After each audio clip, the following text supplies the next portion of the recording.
Good morning, everyone. It's 6 o'clock. Our top story. A man shouting "Free Palestine" attacks a pro-Israel rally in Colorado with a makeshift flamethrower. Plus, the Prime Minister pledges to build 12 new attack submarines as part of a major defence review to be announced this morning. That's right. It's Monday, the 2nd of June, coming your way. 6 people are injured in a fire attack on a pro-Israel rally in Colorado. It is clear that this is a targeted act of violence, and the FBI is investigating this as an act of terrorism. The UK sends a message to Putin with 12 new attack submarines. We'll hear from the Prime Minister later this morning. A new round of peace talks between Russia and Ukraine take place today, just hours after President Zelensky launched a drone attack deep inside Russia.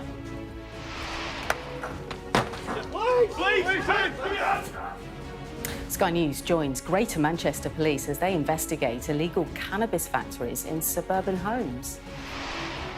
And in sport, a batting masterclass. Joe Root becomes England's all-time leading run scorer in one-day cricket.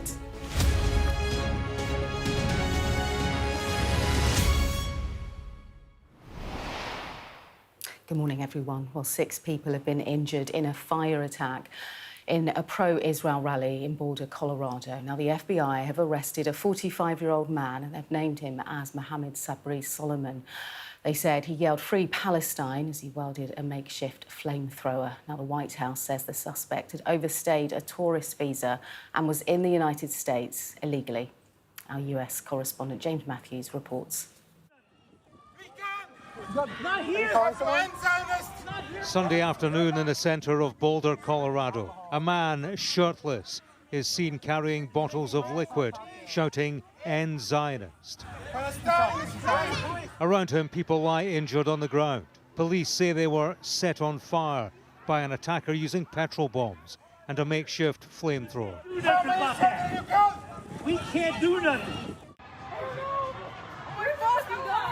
Video from the scene shows smoke in the air.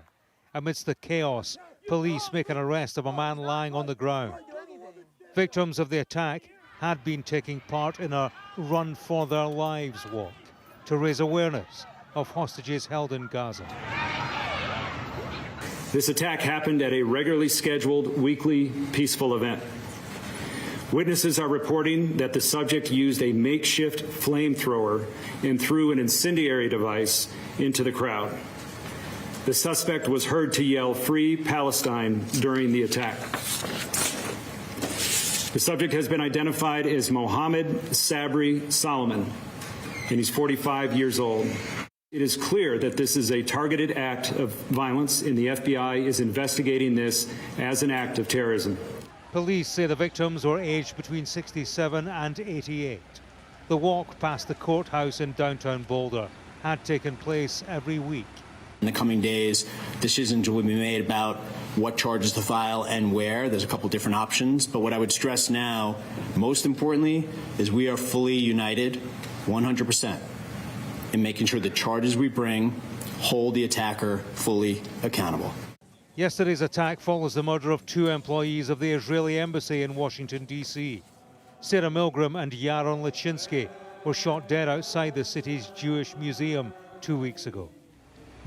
Following the Colorado attack, Israel's foreign minister has added to the voices of condemnation, speaking of his shock, describing it as pure anti-Semitism. James Matthews, Sky News, in Washington. Now, the UK will expand its fleet of nuclear-powered submarines and invest billions into its nuclear warhead programme as it moves its armed forces to a state of warfighting readiness. This is to deter growing threats. Now, later today, the government will announce the full details of the Strategic Defence Review. So far, we know that the government has committed to building 12 new conventionally armed nuclear submarines, spending $15 billion on the UK's nuclear warhead programme, also building 7,000 long-range weapons, including drones and missiles, in the UK, and then establishing 6 munitions factories to enable always-on production. So that's what we know. Let's talk more about this with Mari. All of this, Mari, isn't it? It's all about money. And if it's not on that Treasury spreadsheet, It's not going to happen. Exactly. This is an interesting announcement this morning. Of course, it's a really big announcement. It's a really big moment for the government in terms of this strategic defence review, partly because it's been almost a year in the making. It was announced in July 2024 when Labour came into power, and we've been kind of waiting to an extent with bated breath almost to find out exactly what's going to be in it. We still don't know what's going to be in it until it is officially announced. But interestingly, overnight, the Defence Secretary and the Prime Minister released some quotes and words about this defence review.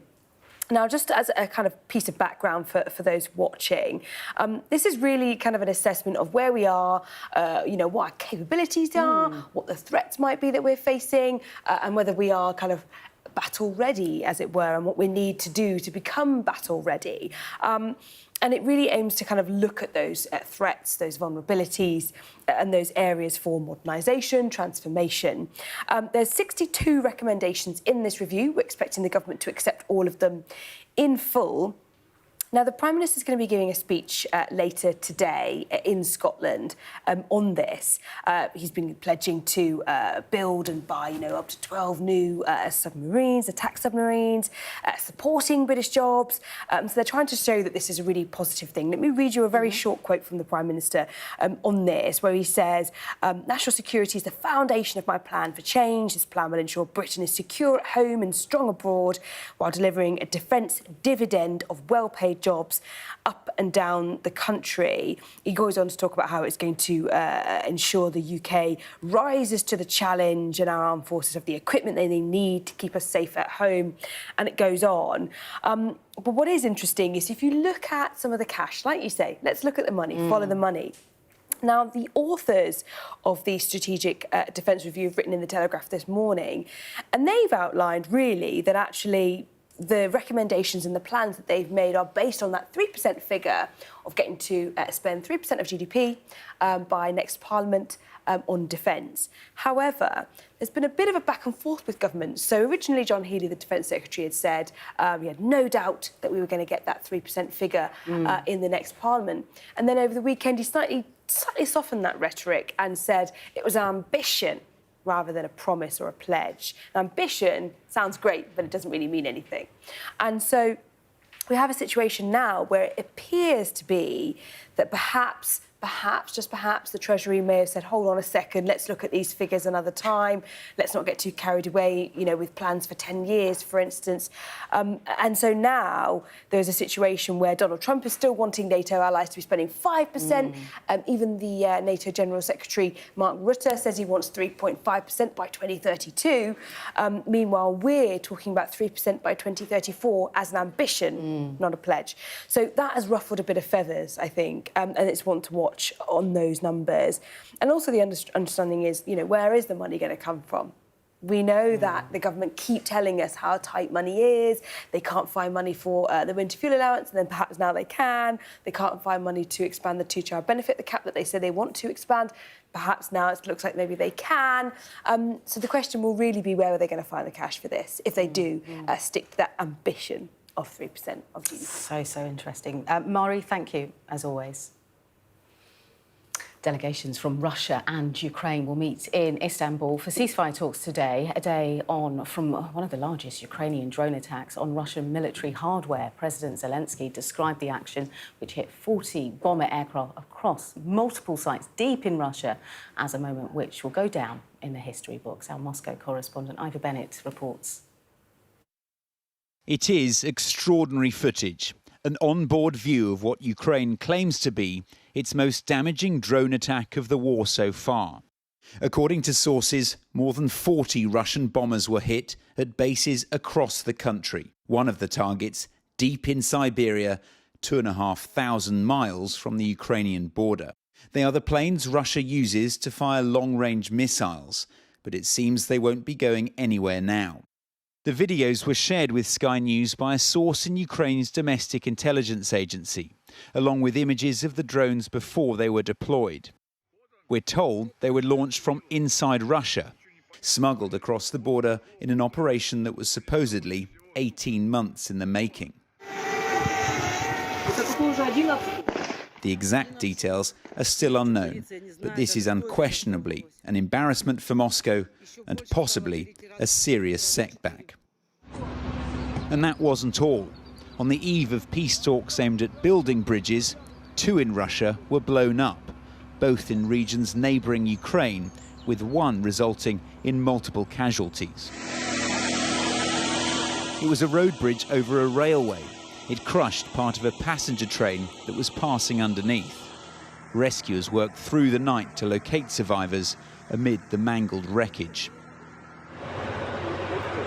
The scale of the damage became clear at daylight. A truck was on top of the bridge when it collapsed. The train was carrying nearly 400 people bound for Moscow. Russia's investigative committee linked the bridge explosions and called them terrorist attacks, while some politicians here have blamed Ukraine, accusing Kyiv of trying to sabotage Monday's peace talks. But on this, there was no word from Kyiv, just confirmation that a team will attend the negotiations. This backdrop doesn't promise much progress. Ivor Bennett, Sky News, Moscow. OK, time to walk you through some other stories this Monday morning. And Karol Nawrocki has won the Polish presidential election after a knife-edge vote. This was against Rafał Trzaskowski. The nationalist candidate took the results by 50.89% to 49.11%. And the result could make the work of pro-European Prime Minister Donald Tusk much harder, as he could veto new legislation. One man is dead and a child has been injured after a shooting incident in Carlone Island. The incident happened at the Fairground Shopping Centre at about 6:15 yesterday evening, we're hearing. Detectives believe the dead man's wounds were self-inflicted. Nigel Farage will be in Scotland today. This is ahead of that crucial by-election on Thursday. Parties will be fighting for the Hamilton, Larkhall and Stonehouse seat. This is following the death of the SNP's Christina McKelvey. It comes as Scottish First Minister John McSweeney said the Reform UK leader doesn't care about Scotland. Police say they're increasingly concerned over a teenager who's been missing for more than 3 weeks. 19-year-old Cole Cooper was last seen in the village of Longcroft in Falkirk when he asked a school friend for a lift. Now, officers say they've visited more than 200 homes and seized 1,000 hours of CCTV, all part of their search. And around 7:30 this morning, we'll be speaking to Cole's brother, that's Connor. Sky News has been given special access to an operation by officers from Greater Manchester Police who raided a house on an otherwise quiet suburban street where a cannabis farm was being housed. But this quick win for the police might not be as straightforward as it appears, as our chief North of England correspondent Greg Milam reports. It's early in the morning and we're with officers from Greater Manchester Police on this quiet suburban street. They suspect a house is being used as a cannabis farm.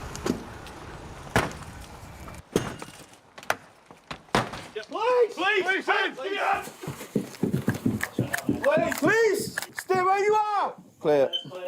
Inside, they find one room full of cannabis plants. This alone enough to generate an estimated £20,000 per crop. Upstairs, there's cannabis, bagged up and ready for distribution, prepared in an elaborate drying room, and with the high electricity demand obvious. The man who was in the house is arrested on suspicion of cultivating cannabis. In the meter cupboard outside, police find another telltale sign. There's a bit of wiring behind there. Right, so you think they put it behind? So the electricity gets bypassed in order to avoid big electric bills because a substantial amount of electric is required. We've seen a lot of fires recently in premises that have been set up as cannabis farms because the electricity isn't like the way that it's set up, it's not safe. The risks of cannabis farms were highlighted by the death of 7-year-old Archie York, killed in an explosion caused by chemicals being used in a cannabis factory in a block of flats. Increasingly, police say they're finding cannabis farms inside rented properties, making it harder for them to track the organised crime gangs responsible. The most junior members, known as the gardeners, happy to take the rap. It's exceptionally difficult. Obviously, When you get a cannabis farm and the gardeners arrested and detained, they plead guilty at the earliest opportunity, it's a quick win for policing. But what's required is to go beyond that and start to look at who's controlling that. What we see with those cannabis farms is rival organised crime groups will actively target those. Massive amounts of money to be made in cannabis, without a shadow of a doubt, and they'll use significant violence against anybody that gets in the way. We only found out when we went into the property. I can only explain it as horrific. Even the chief executive of the British Landlords Association fell victim. Members, they are shocked. They didn't know it could happen. They are not aware of the telltale signs. They have the same regrets, what I experienced, that regular inspections, and if somebody's offering you a larger bulk rent, then you should question that. 400 cannabis farms have been detected in Greater Manchester in the last year alone. The rewards are huge, the costs low, and those living nearby unaware they face the greatest risk of all. Greg Milam, Sky News. 2 people are dead and nearly 560 people have been arrested after disorder broke out following Paris Saint-Germain's Champions League win over the weekend. More than 5,000 police officers were deployed across the French capital to contain the violence using tear gas and pepper spray. Well, the Interior Minister described the perpetrators as savages. Sky's Amelia Harper has the latest. This was what it meant to Paris Saint-Germain fans to win the Champions League. But what was meant to be a night of celebration instead turned to this. Thousands of fans rushed the streets, disorder underway. Fireworks were set off. Flares lit within the crowds. Lime bikes used as fuel for fires. Amidst the growing violence across France, 2 people died and nearly 200 were injured, including this man's wife and child. We just left the hospital so I could go home because we've been there since last night. They both just woke up. My son is still in an induced coma in intensive care. As cars were brought to a standstill, some shot fireworks at retreating police.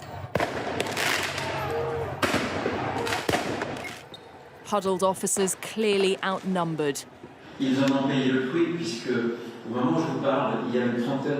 As I speak to you, there are around 30 police officers who are injured, some of them seriously. I'm thinking of the police officer in northwest France who's in a coma after being hit by a firework, which was aimed at him. But with over 5,000 officers in attendance, members of the French press question the police planning. We've seen this numerous times now in Paris, and the police say they can't, but I do remember that during the Olympic Games it was absolutely impossible to do this because the police protection was much higher. I know that it's expensive to do this, but it's probably much more expensive to pay for the damage that has been done. And the damage is clear. This white Mercedes, just one of the nearly 700 fires across the country. But within 24 hours, order appears to have been restored in the French capital. PSG's Paris parade overseen by police and the military, with the players safely escorted to meet French President Emmanuel Macron. Calm, finally, after the chaos. Amelia Harper, Sky News. OK, let's take a look at today's weather. A bright start and always a warm welcome. The weather, sponsored by Qatar Airways. The first part of the month looks unsettled with widespread showers or more prolonged rain, but the south should dry later. It's dry and quite sunny at the moment, bar a few showers near exposed coasts. The morning will stay mostly fine, although a few more showers are likely, mainly in the far north and around the southern North Sea, and temperatures will be a bit like yesterday's. Northern Ireland and western Scotland will turn wet and windy during the afternoon. A bright start and always a warm welcome. Qatar Airways sponsors the weather. So we're heading for a short break now, but when we return, we'll be talking more about the 1,100 migrants arriving on British shores as a government minister admits Britain has lost control of its borders. And don't forget, we'll also be discussing the stories making news today with Mari. That's around 6:45.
A show of military might and menace. Why should the West trust you? Frankly, I don't care whether the West trusts us or not. Sky News. Get the full story first. Have a quick word for Sky News. Is the West right? Are you fueling Russia's war machine? American journalist Evan Gershkovich is on trial here, but was first on display. I'm Ivor Bennett, Sky's Moscow correspondent.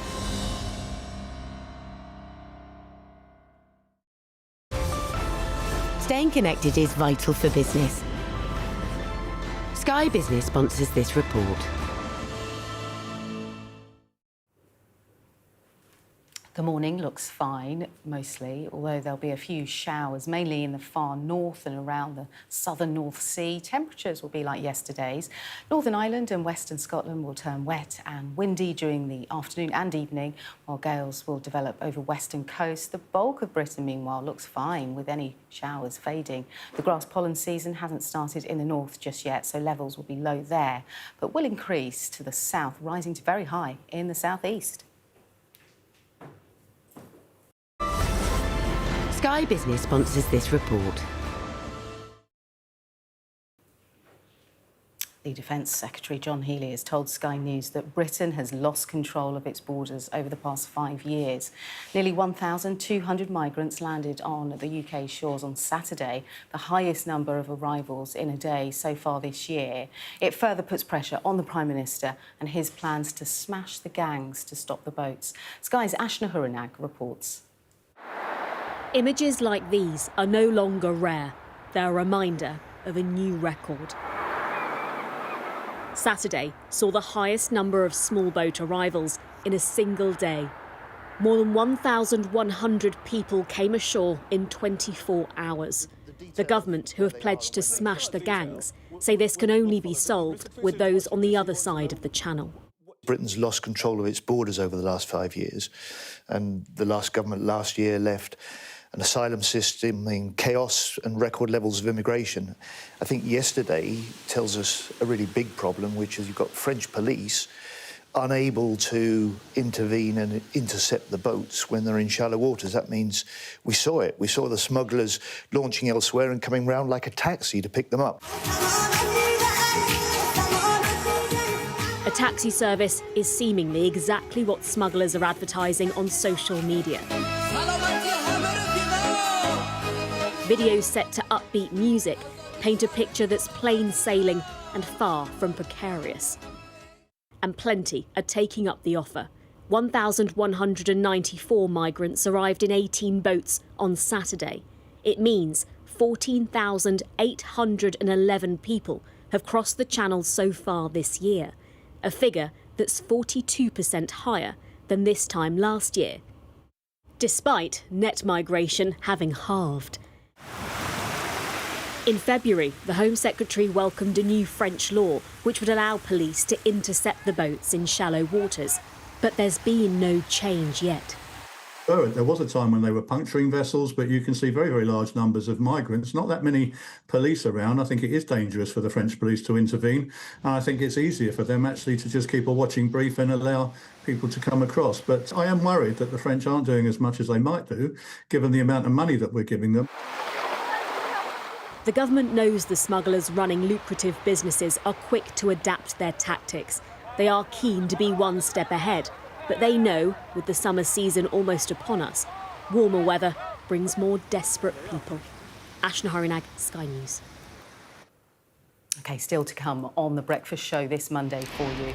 As the war rages in Gaza, we hear from Save the Children about the current situation on the ground. In the sport, Formula One world champion Max Verstappen finds himself in hot water with officials at the Spanish Grand Prix.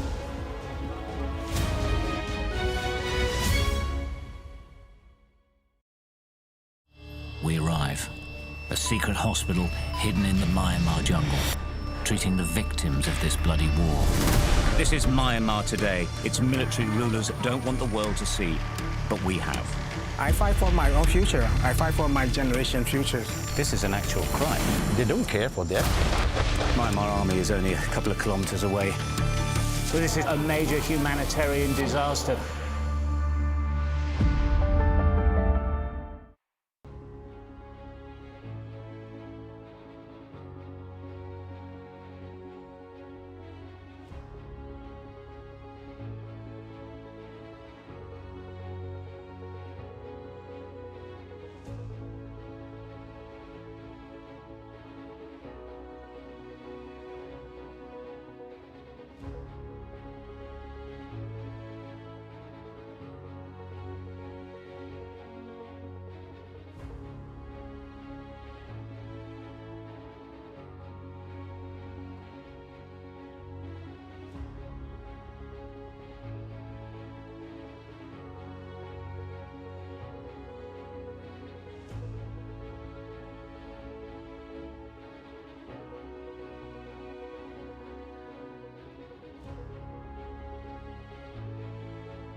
Welcome back to The Breakfast Show. Coming up, we'll have our news review with Mari, of course, looking at the headlines in the newspapers this Monday. We'll also have your sport. But first, quick reminder of our top stories then. 6 people have been injured after a man attacked a pro-Israel rally. This was in Colorado.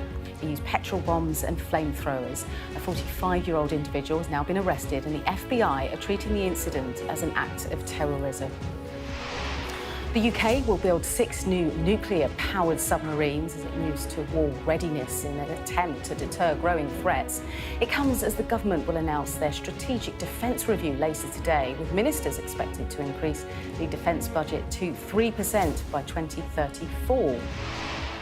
Russia and Ukraine are preparing to hold peace talks in Istanbul hours after Ukraine launched a devastating drone attack on Russian military hardware. Moscow described the action as a terrorist attack, while President Zelensky hailed it as a moment for the history books. Sky News joins Greater Manchester Police as they raid homes, finding thousands of pounds worth of drugs. The force are cracking down on criminals using rented houses to operate cannabis farms.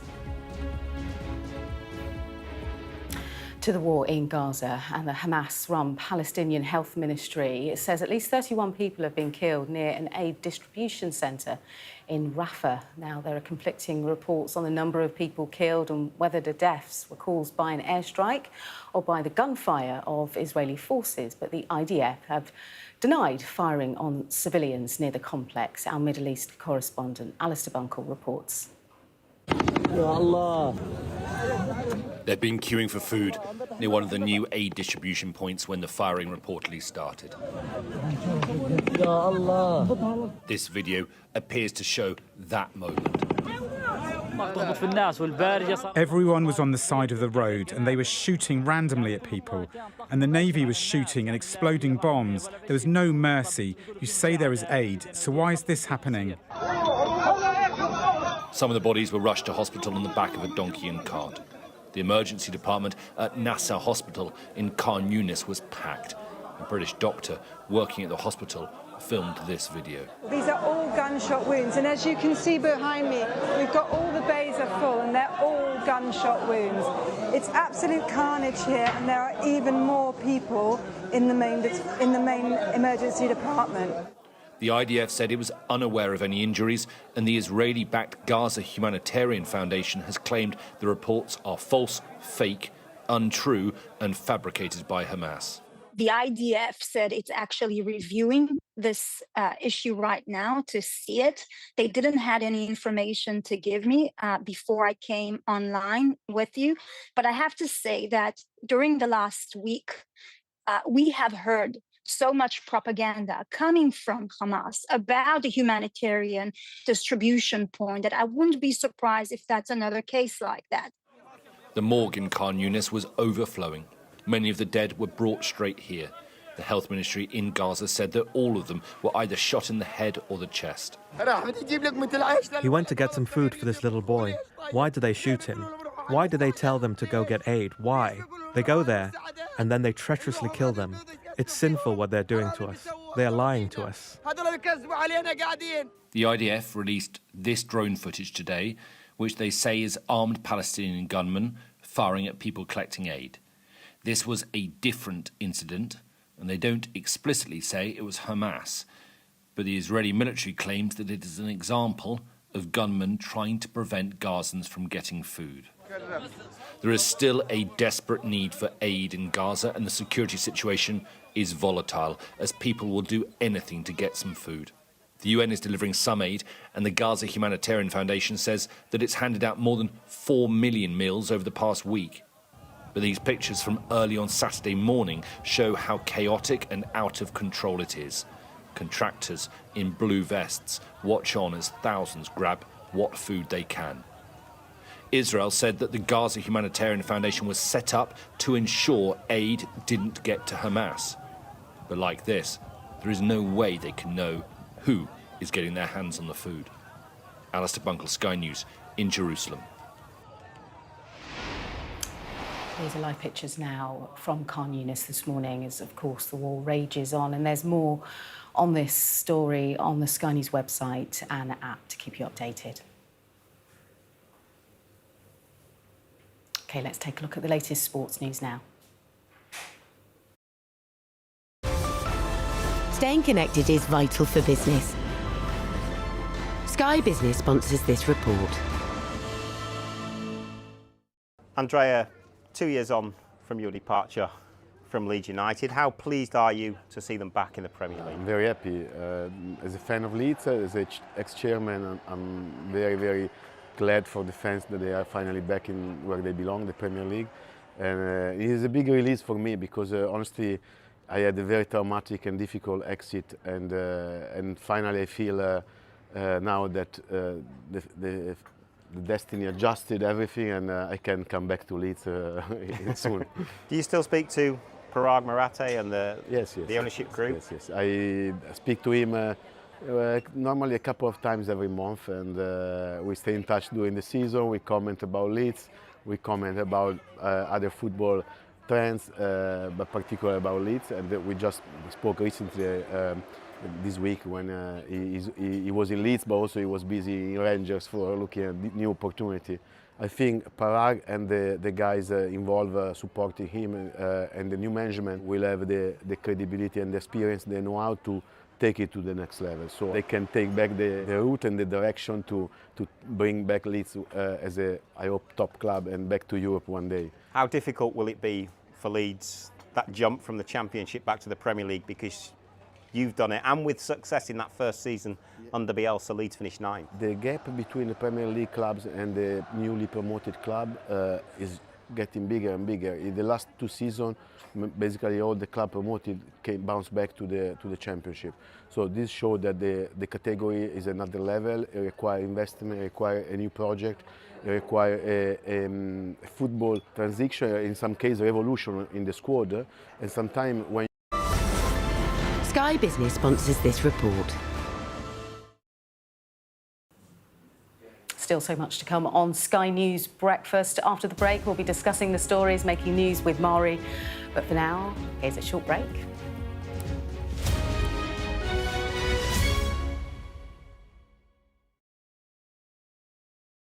We're rolling. Welcome to the world. Our new podcast, starting now. It's very exciting. Every week, we'll be reporting from the world's trouble spots. We get to hold those in positions of power accountable, and we get to ask the questions that the audience, the listeners, want to know about. And that's why it is so important that people tune in, come along for the road, come along for the journey. It'll be fun. I'm Deborah Haynes, Sky Security and Defence Editor. The reality of life under Russian fire. People don't want to leave, even though help is here to evacuate them. They say they want to sort out their belongings first. It's absolute chaos. Fire, shouts the commander. There's a dash to safety, as Russian drones will be trying to find this position. We've now got to wait inside the shelter to see if there is incoming. I've been covering Russia's full-scale war since it began, witnessing the terror and the trauma. When rockets fall, I try to hide my head under my toys. Illustrating Ukraine's lost childhood. Hopes and dreams framed by war. Conflict in the Middle East is another major focus. An incredibly dangerous moment. We saw the missiles streaking across the sky. We saw the intercept going up, and then we saw the explosions when the intercepts were successful. With global threats rising, I also explored defence and security in the UK and across NATO. This US aircraft carrier is operating in European waters in a deliberate show of force. This is routine training for NATO, but should Russia's war with Ukraine escalate significantly, pilots like these could be called upon to go into combat for real. Tucked away in the National Archives are some of the UK's old defence plans. The scale of this bunker underlines how seriously governments took the threat of nuclear attack and global conflict. Should allies listen to Vladimir Putin's sabre-rattling? No, they shouldn't, and they don't. Sky News, the full story first. Jubilation in the streets, while some emotional. This is a political victory for Prime Minister Modi and his Hindu Nationalist Party. I'm Neville Lazarus, and I'm Sky's reporter based in Delhi. Companies like these are helping India in its trajectory to be a serious player in space exploration. Sky News, get the full story first.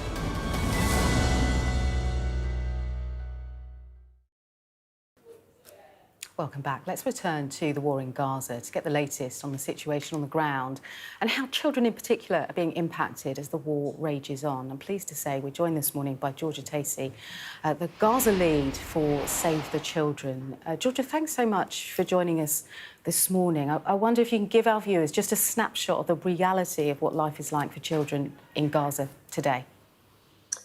Sure. I mean, life has become incredibly precarious and dangerous here in Gaza after what's nearly been 3 months of an aid blockade.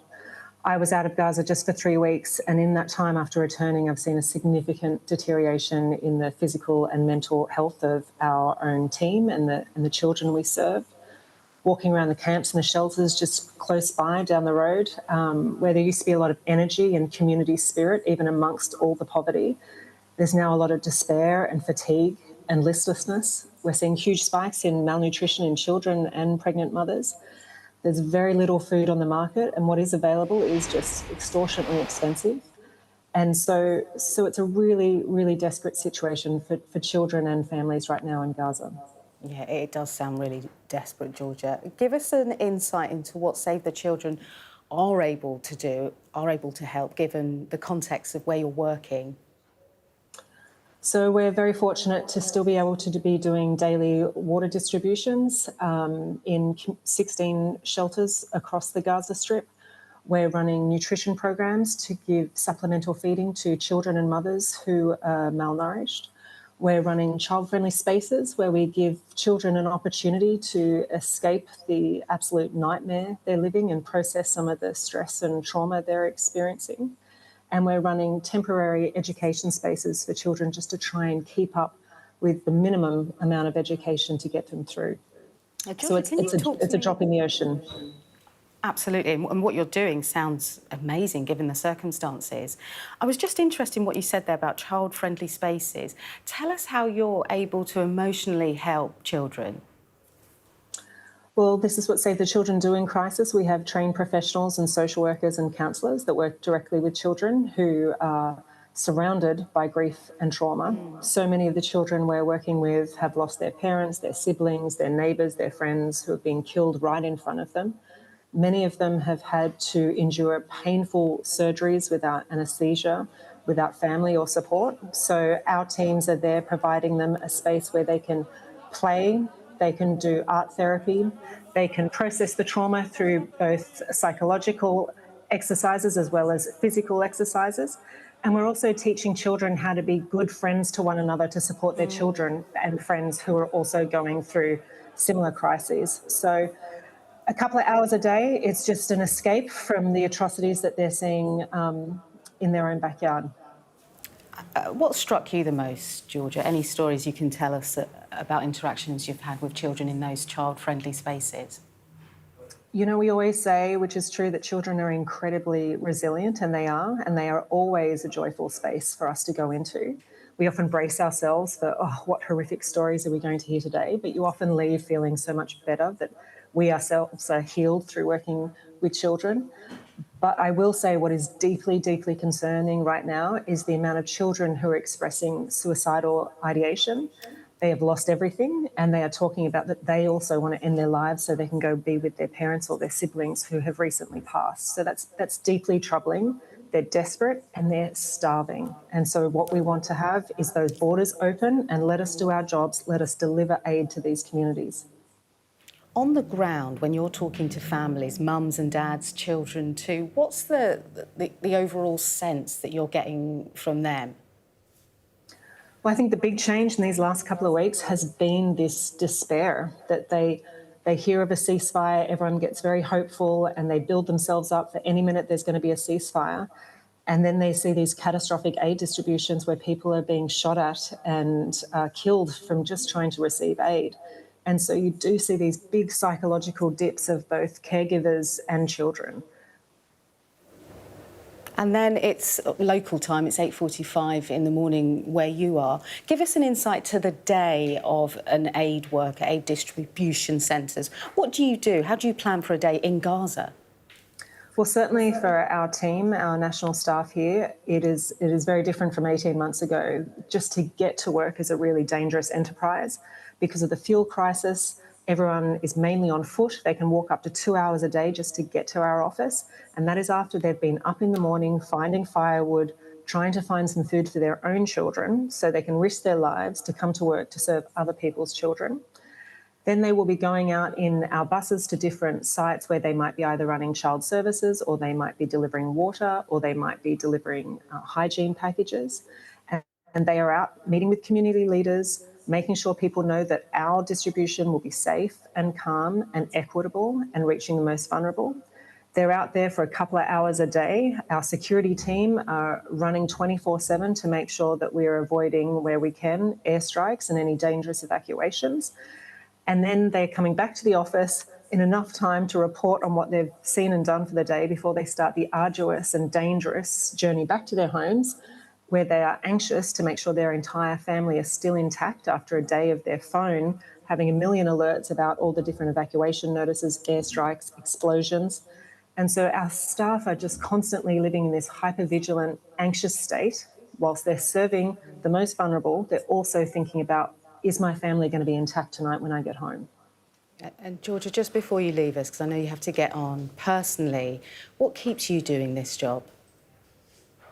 Exactly those people I just described. It's very hard not to get emotional about it, just to see the strength and resilience that our team have. And one of my colleagues who I commented the other day, I said, man, you look amazing. And he's like, I'm faking it. I've got to fake it for everyone. And hopefully my children will think it's normal and they'll also act with confidence. So I think they're faking it till they make it. And I really appreciate it. And it's really inspiring. OK, thank you so much for your time. Georgia Tacey there from Save the Children in Gaza. Thank you. Pleasure. OK, Mari's here now for our news review. Great to see you, Mari, as always. Happy Monday. Yes, happy Monday to you, my lovely. Shall we start with the Daily Telegraph? Yes.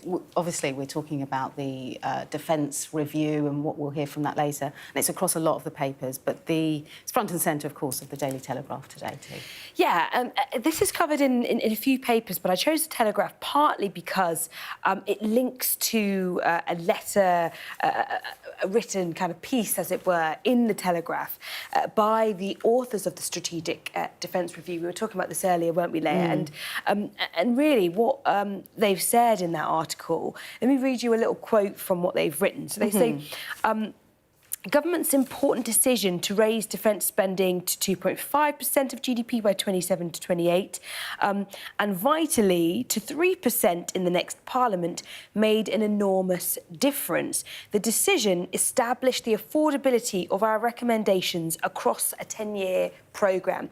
Now, the reason I read you that is because they have written to say that 3% figure is directly, to an extent, a bit of the foundations of this strategic defence review, the recommendations that they've made, and therefore the plans that they recommend to keep the UK safe. But you juxtapose that with a lack of actual concrete commitment to that 3% figure. As we were talking about earlier, John Healey, the Defence Secretary, originally saying he had no doubt we would reach that figure, then suddenly starting to soften that slightly and saying it was ambition rather than a pledge. And so you have, as I say, this juxtaposition between John Healey saying it's an ambition, essentially it's a hope, with the people who have written this defence review saying that they've based their recommendations and some of the information and some of the data and everything on that 3% figure. So that doesn't seem to quite marry up, which I think is really interesting. Now, the Telegraph, of course, using quite, embellished language, should we say, saying, Keir Starmer's flagship defence strategy is in disarray. I think that might be a bit of an exaggeration, but nonetheless, it is an interesting element to some of these revelations.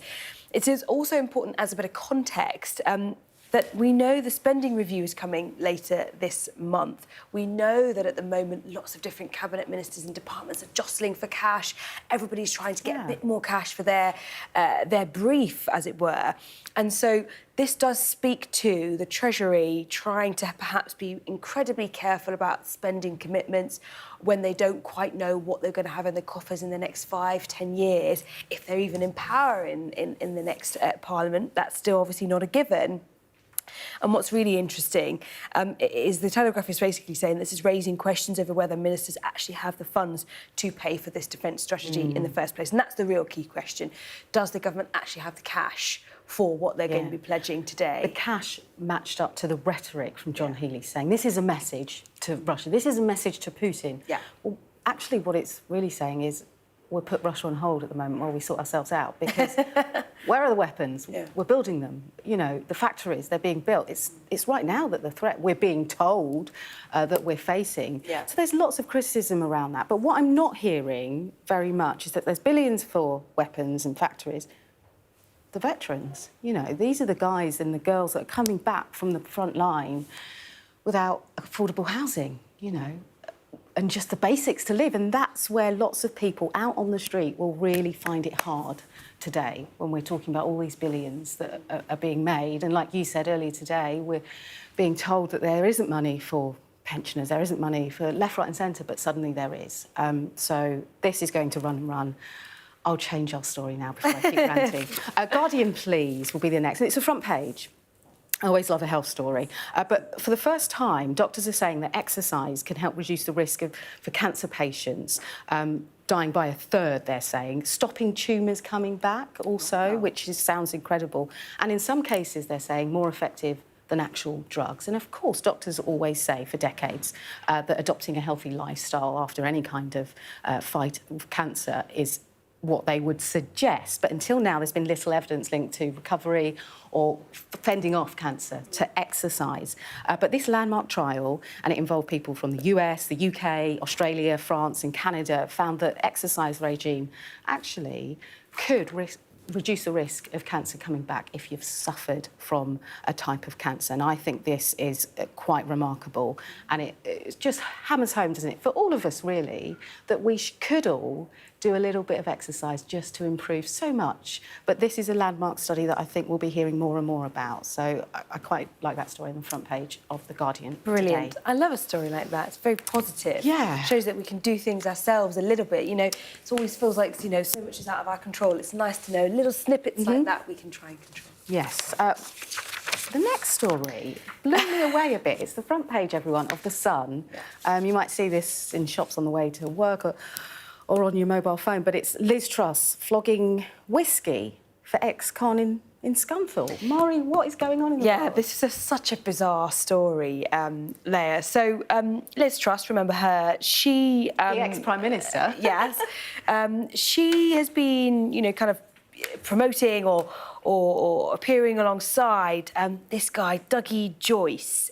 For context, Dougie Joyce was jailed for 19 months by Manchester Crown Court in November 2023 for attacking a 78-year-old man in a bar. He was also then handed a further 13-month sentence for violent disorder following a fight at a wake involving a rival family. He's got connections to a particular notorious family. And essentially he did a video with Liz Truss promoting his new whiskey. And he said, apparently he's got a catchphrase. Now, I don't know anything about this guy, so this is all new to me, but apparently he's got this catchphrase. He says, just remember, Dougie Joyce loves ya. And then Liz Truss, after that, she then holds up the bottle of whiskey and says, you know, smiling, Liz Truss loves you. Kind of mirroring that catchphrase. And it's just so bizarre for a former Prime Minister to be doing these kinds of things. I mean, it's up to her what she wants to do with her life, of course, but it does feel slightly bizarre. Now, there are some sources that have been referred to in the article close to Liz Truss. They insist that she was not paid to appear at this event. It was a non-league Scunthorpe United event in the stadium. But then the difficulty is then what the Sun is arguing is that, well, if she wasn't paid, then people are asking themselves, well, why would she want to do this? Why would she do that kind of video? And they're saying, you know, it speaks to perhaps a lack of judgment as a former Prime Minister, you know, potentially even possibly thinking about a comeback, perhaps. It seems very unlikely, but it just feels a bizarre thing to do for a former Prime Minister. But, you know, hey, she never ceases to amaze us. Well, we're going to move on now to a story of an amazing woman who, a mother who's won the Britain's biggest ultramarathon. And this is despite stopping to breastfeed her daughter along the way. So this is Stephanie Case. She's a human rights lawyer, so she's not only physically brilliant, but a great mind too. She'd not raced in 3 years, so she hadn't done anything before taking up this, and get this, it's a 100-kilometre ultra-trail Snowdonia race. Happened on the 17th of May. The reason I pick it is because I think there is an idea that women have to do it all. And what she's saying, yes, I did do this amazing feat. I did stop and breastfeed my daughter. I finished this ultramarathon in 16 and 53 minutes and 22 seconds, but we can't do it all. So I think a great achievement, but we don't all have to do it. We'll see you back after the break. Thanks for your company.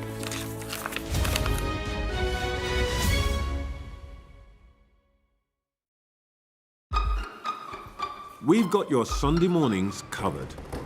From the front page and the sounds of the streets to the voices of the people who make the major calls and big picture politics beyond Westminster. We'll put you at the heart of our story. I'm ready. Are you? Join me, Trevor Phillips, Sunday mornings on Sky News. A show of military might and menace. Why should the West trust you? Frankly, I don't care whether the West trusts us or not. Sky News. Get the full story first. Have a quick word for Sky News. Is the West right? Are you fueling Russia's war machine? American journalist Evan Gershkovich is on trial here, but was first on display. I'm Ivor Bennett, Sky's Moscow correspondent.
Good morning, it's 7 o'clock. Our top story, a man shouting "Free Palestine" attacks a pro-Israel rally in Colorado with a makeshift flamethrower. Plus, it's a huge day for the government and the armed forces. The Prime Minister will announce the results of a defence review this morning. And the family of missing Falkirk teenager Cole Cooper appeal for help. We'll speak to his brother. It is Monday, the 2nd of June. Several people are injured in a fire attack on a pro-Israel rally in Colorado. It is clear that this is a targeted act of violence, and the FBI is investigating this as an act of terrorism. The UK government says it's sending a message to Putin with 12 new attack submarines. We'll hear from the Prime Minister later on this morning. A new round of peace talks is meant to take place between Russia and Ukraine later on today, just hours after President Zelensky launched an audacious drone attack deep inside Russia.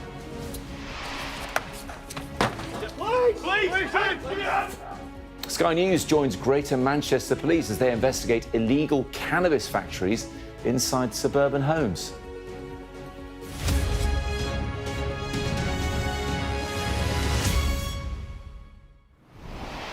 Good morning. Several people have been injured in a fire attack on a pro-Israel rally in Boulder, Colorado in the US. The FBI has arrested a 45-year-old man named as Mohammed Sabri Solomon. They said he yelled "Free Palestine" as he wielded a makeshift flamethrower. The White House says the suspect had overstayed a tourist visa and was in the US illegally. Our correspondent James Matthews has the latest. Not here. Sunday afternoon in the centre of Boulder, Colorado, a man shirtless is seen carrying bottles of liquid, shouting "End Zionist." Around him, people lie injured on the ground. Police say they were set on fire by an attacker using petrol bombs and a makeshift flamethrower. We can't do nothing. Video from the scene shows smoke in the air. Amidst the chaos, police make an arrest of a man lying on the ground. Victims of the attack had been taking part in a Run for Their Lives walk to raise awareness of hostages held in Gaza. This attack happened at a regularly scheduled weekly peaceful event. Witnesses are reporting that the subject used a makeshift flamethrower and threw an incendiary device into the crowd. The suspect was heard to yell "Free Palestine" during the attack. The subject has been identified as Mohammed Sabri Solomon, and he's 45 years old. It is clear that this is a targeted act of violence, and the FBI is investigating this as an act of terrorism. Police say the victims were aged between 67 and 88. The walk past the courthouse in downtown Boulder had taken place every week. He had 3 Molotov cocktails. One of them he threw inside of a group. At the group, and one lady lit on fire from head to toe. And then the other 4 people were also injured and in a fire. He seemed to have a bulletproof vest on or some kind of vest and then a shirt underneath it. And after he lit himself on fire, he took off the vest and the shirt. This person that did this act, that's beyond words also, like potentially killing like this whole group of people. That's unconscionable. Yesterday's attack follows the murder of 2 employees of the Israeli embassy in Washington, D.C. Sarah Milgram and Yaron Lachinsky were shot dead outside the city's Jewish museum 2 weeks ago. Following the Colorado attack, Israel's foreign minister has added to the voices of condemnation, speaking of his shock, describing it as pure anti-Semitism. James Matthews, Sky News, in Washington.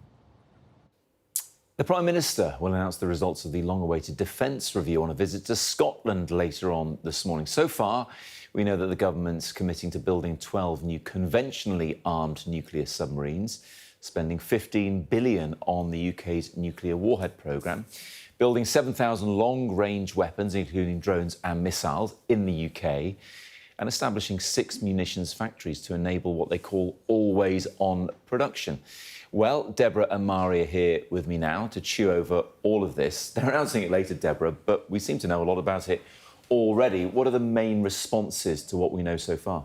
Well, actually, just the fact that they're responding before we've actually been able to see the detail is unusual in itself. Normally, you get to see these reviews and scrutinise them, and then the government gives its responses. So clearly, the Prime Minister wants to get out ahead before we actually see it. And this review was led by external experts, and I'm sure we're going to be hearing more from them later. And I understand that the actual review itself is going to recommend a sort of a significant rearming, rebuilding of national defence and national resilience. It's not just about the money that you spend on the armed forces. It's what the whole country does in terms of getting ready to be prepared to deal with threats. And what we're hearing from the Prime Minister is specifics, but there's a lot of criticism that actually it's all quite hollow unless you have the money to back up the spending commitments. Mari, let's just look at the politics of all this, because as we were saying there with Deborah, they've been sort of preempting this for days now. There's been that drip feed of more submarines and investment in British missile manufacture and that kind of thing. Yeah, absolutely. I think the difficulty for the Prime Minister is he wants this to be a huge moment. He wants to get a lot of credit. He wants to get a lot of political capital out of this moment. But as Deborah was outlining, the difficulty is that there is a lot of criticism. Many people saying it's not going far enough, it's not enough money, or it's not speedy enough. And therefore, that is always going to slightly dampen, perhaps, the enthusiasm for this. I think also what's interesting, and Deborah also touched on this, is we've had John Healey talk about this 3% spending on GDP for defence. He started by telling the Times it was no doubt that it was going to happen. And then over the weekend on Sky News, he started talking about how it was more of an ambition than a target. And so the difficulty is you've got a piece in the Telegraph this morning written by some of the authors of the Defence Review who are saying that these plans are based on that 3% figure to an extent. But now that 3% figure looks like a hope rather than a reality. And therefore, that juxtaposition between the softening of the rhetoric from the government, whilst also that being the basis to an extent on this defence review, from what we can understand, feels like a bit of a mismatch there, which I think is quite difficult politically for the government at the moment. Yeah, I mean, the boss of NATO wants us to spend 3.5%, and countries like Poland are spending nearly 5% on their defence. Just very quickly, Deborah, are there any huge misses are we expecting in this? Things like investment in planes and tactical nuclear weapons and well, growing the size of the army in terms of personnel? I think it's really interesting that this is coming out the day after we saw Ukraine launch that extraordinary attack on Russia using cheap drones against expensive legacy platforms. And there is immediate criticism that the big announcement from the Prime Minister today about these 12 submarines, I mean, what happens when you have very intelligent water drones that can suddenly make the whole of the oceans transparent, and submarines, massively expensive platforms, incredibly vulnerable?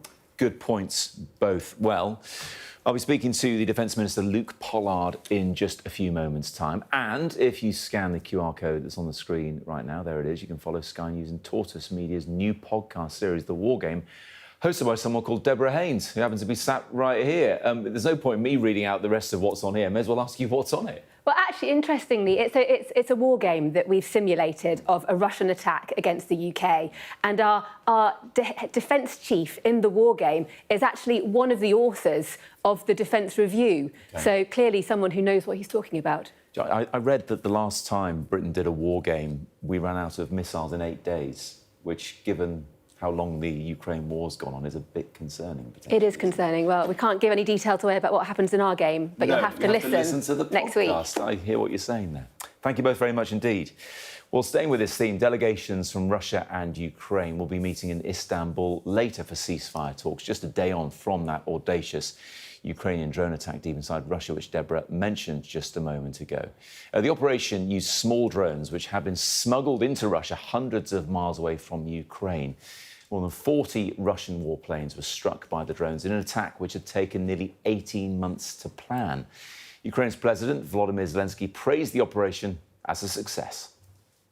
34% of the strategic cruise missile carriers stationed at air bases were hit, Our personnel operated across multiple Russian regions in 3 different time zones, and the people who assisted us were withdrawn from Russian territory before the operation. They are now safe.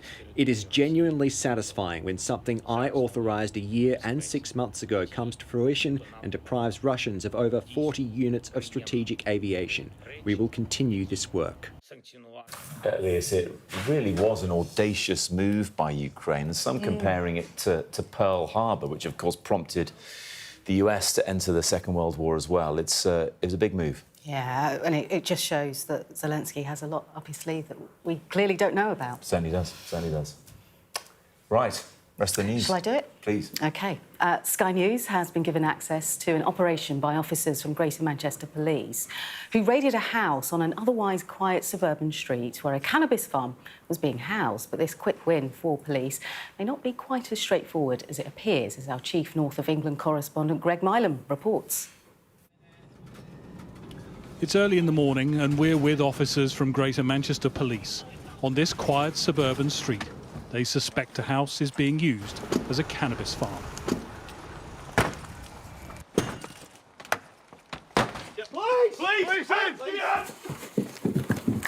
Please, please, stay where you are. Clear. Inside, they find one room full of cannabis plants. This alone enough to generate an estimated £20,000 per crop. Upstairs, there's cannabis, bagged up and ready for distribution, prepared in an elaborate drying room, and with the high electricity demand obvious. The man who was in the house is arrested on suspicion of cultivating cannabis. In the meter cupboard outside, police find another telltale sign. There's a bit of wiring behind there. Right, so you think they put it behind? So the electricity gets bypassed in order to avoid big electric bills because a substantial amount of electric is required. We've seen a lot of fires recently in premises that have been set up as cannabis farms because the electricity isn't like the way that it's set up is not safe. The risks of cannabis farms were highlighted by the death of 7-year-old Archie York, killed in an explosion caused by chemicals being used in a cannabis factory in a block of flats.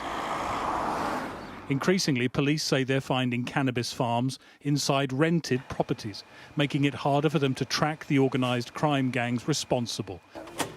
The most junior members, known as the gardeners, happy to take the rap.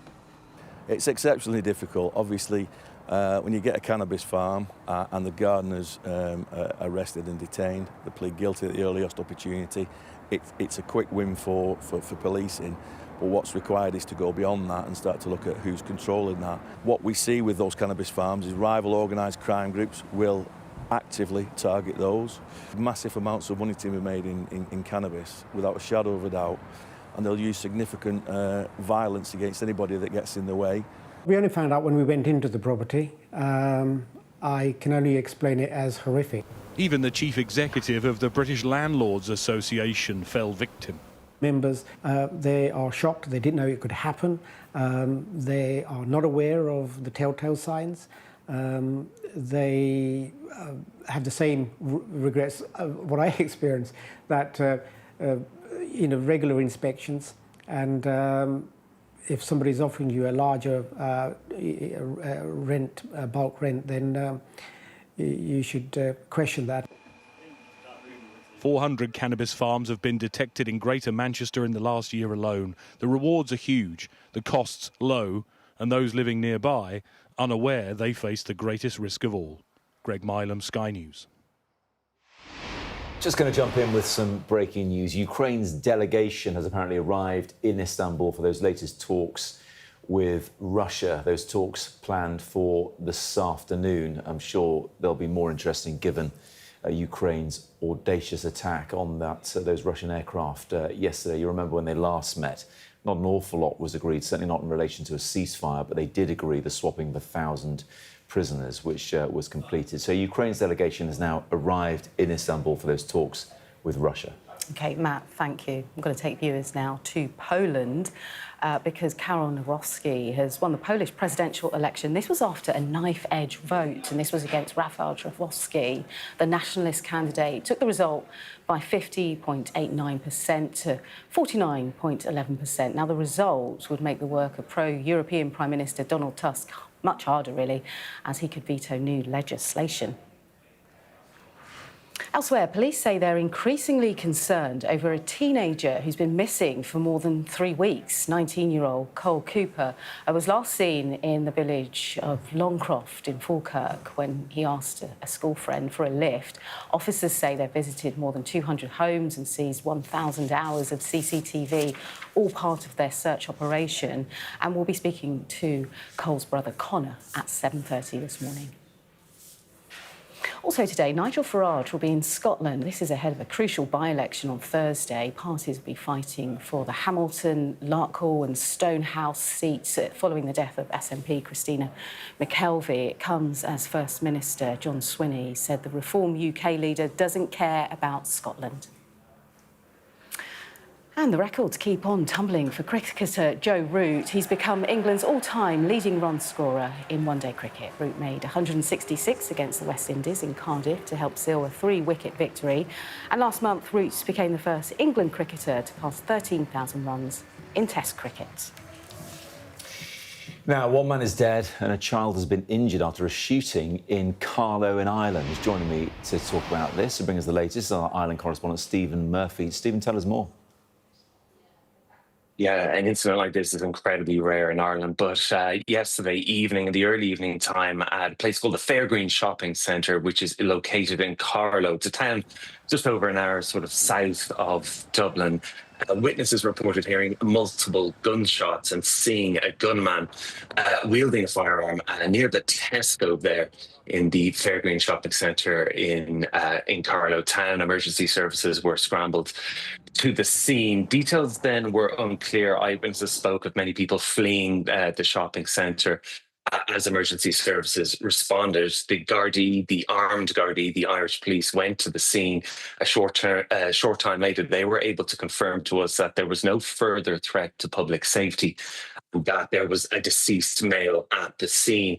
And it was almost reminiscent of the actions of Merseyside police last week. They were very quick to try and counter speculation online by very quickly releasing the detail that it was a white Irish male that was the suspect here and that was the man found deceased at the scene.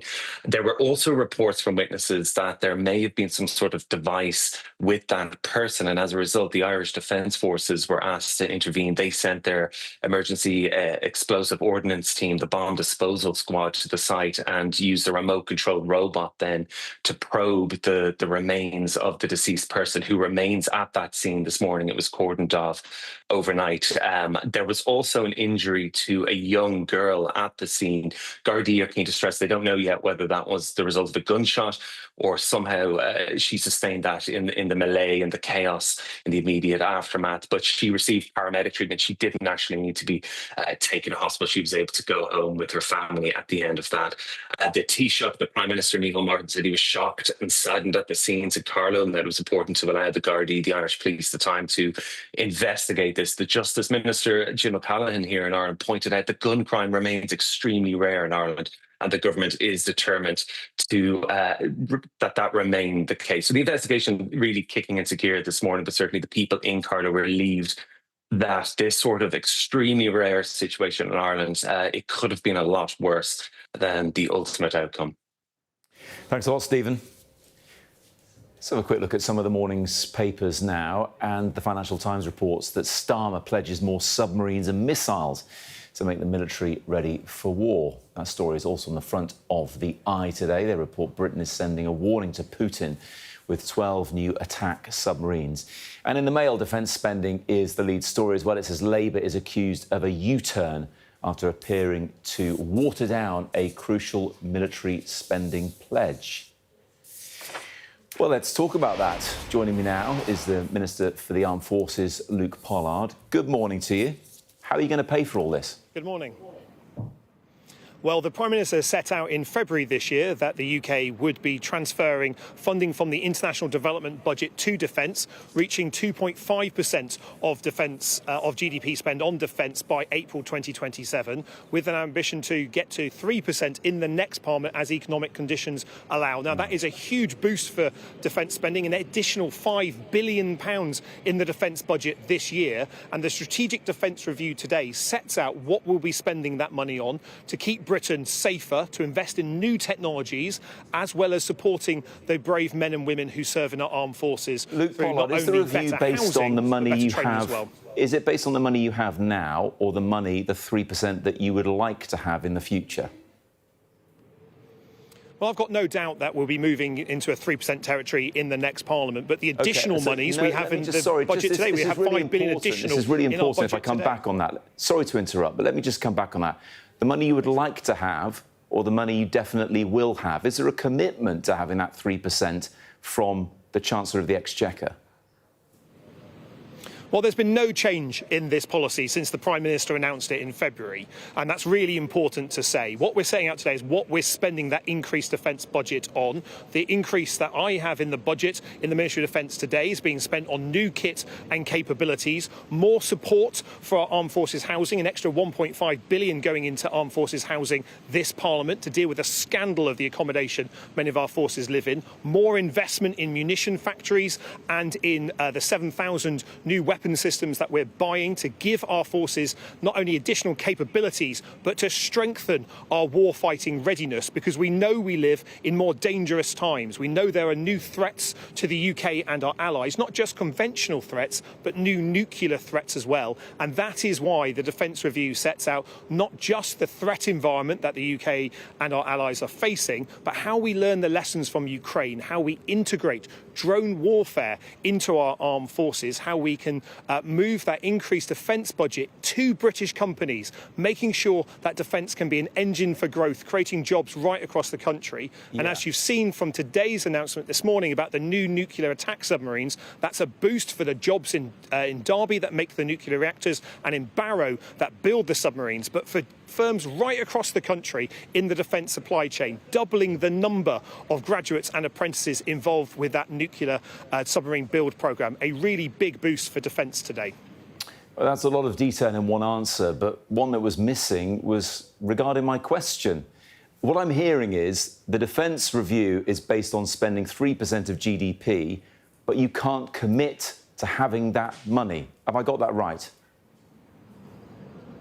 No, I mean, the position has not changed since the Prime Minister announced this in February. It's really important to stress that. I know there's a lot of focus on whether this is not... If it hasn't changed, then you haven't got a commitment to that 3% from the Chancellor, have you? You haven't got that money to spend.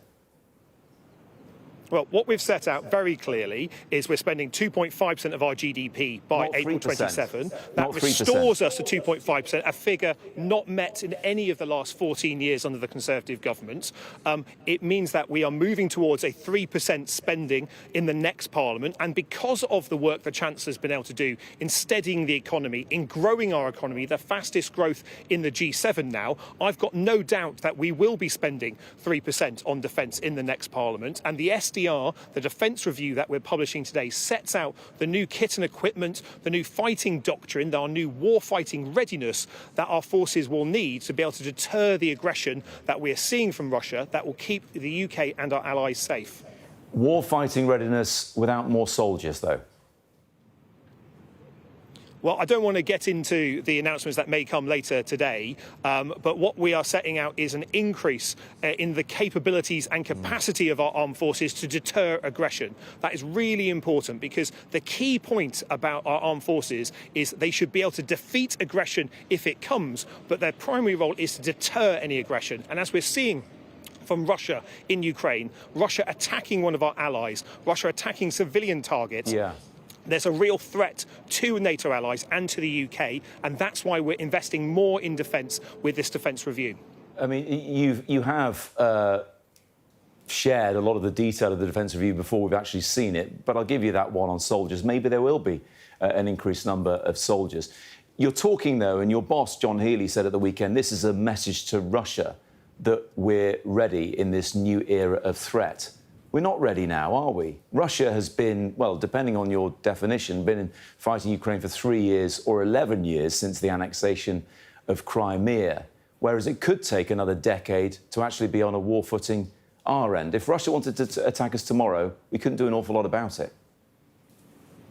No, I don't agree with that. As a member of NATO, we have the protection that Article 5 gives, that which an attack on one is an attack on all, something that is the guarantor of our security. But our investment in our independent nuclear deterrent is our ultimate guarantor of our national security. It's the thing that Putin fears the most, and that's why we're continuing to invest in that with this defence review today. But certainly, the situation we inherited in our armed forces at the last general election wasn't one that I was very happy with. Falling morale in each of our services every year for the last 10 years, recruitment targets missed by the last government in every single year when they were in power. Now, we are turning that around. We're closing the gaps on recruitment. We're keeping more people in service by paying them better, the second above inflation pay rise since we came to office for our armed forces already. And we're making sure that we are investing in the new kit and capabilities, such as the directed energy weapons that we'll be installing on our Royal Navy destroyers to be able to shoot down missiles and threats to our naval assets and to the UK homeland. It's precisely that type of investment that should give Putin cause for concern, to make him think again about threatening the UK. But we know that it's not just conventional threats that the UK needs to deter, it's also cyber threats. There's been 90,000 attacks from states on the UK armed forces cyber and digital infrastructure in the last 2 years, which is why this defence review, as well as setting out investment in the heavy metal of tanks, planes and artillery, also sets out further investment in our cyber and digital defences, because that has to be part of how we keep the whole of our society, the whole of the UK protected, by ensuring that we have digital resilience as well as war-fighting readiness at the same time. That's what's in the Strategic Defence Review, and I encourage folks to look at it when it's published later today. Even though you've shared a lot of it already, fair enough. We will certainly look at it later on. There's certainly more in the Defence Review when it comes out later today. Well, we'll have a look, of course, and we'll come back to you on that one. Look, just to finish, there's all the headlines here and all the money you want to spend, whether or not you have it. Do we have the resources here? Do we have the people to man that cyber command? And when you talk about getting factories, munitions up and running so we are on a war footing, who are going to own those factories? Is that going to be a national investment, or is that going to be an investment in existing companies like BAE Systems? What we're seeing is that there's still a huge interest in joining the armed forces. 160,000 young people applied to join the army last year. We only converted 9,500 of those to be soldiers. So there's more work that we are doing, precisely why we're trying to deal with the retention. More are leaving the army than are joining at the moment, aren't they? That's right, and that is the crisis that we inherited. We're closing that gap. We're improving the conversion of people who are applying to join our armed forces. We're improving the offer in our armed forces, but we can't solve all the problems that we inherited overnight. But the Defence Review sets out that journey about how we're seeking to do that. But when it comes to investment in our industry that you just asked me about, it's really important that we move to an always-on position, because we've inherited stockpiles that are largely empty. We have quite correctly given a lot of our equipment to our friends in Ukraine to deter that illegal invasion, but we haven't seen them replaced. Now, today, the Defence Review sets out how we'll be buying not only new weapon systems to restore our stockpile strength and to provide added deterrence, but moving to an always-on defence supply chain. So we're not having the stop and start of defence procurement that we saw under the last government, but the ability for our forces to get the ammunition, the kit, the missiles that they need to keep our country safe. Luke Pollard, appreciate your time. We will, of course, bring you that Defence Review live here on Sky News when it is announced, and we'll find out what else is in there that we haven't learnt about from the government already. Still to come here on Breakfast. The family of a teenager who hasn't been seen now for almost a month is asking for the public to help find him. We'll be speaking to the brother of missing Cole Cooper next.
show of military might and menace. Why should the West trust you? Frankly, I don't care whether the West trusts us or not. Sky News. Get the full story first. Have a quick word for Sky News. Is the West right? Are you fueling Russia's war machine? American journalist Evan Gershkovich is on trial here, but was first on display. I'm Ivor Bennett, Sky's Moscow correspondent.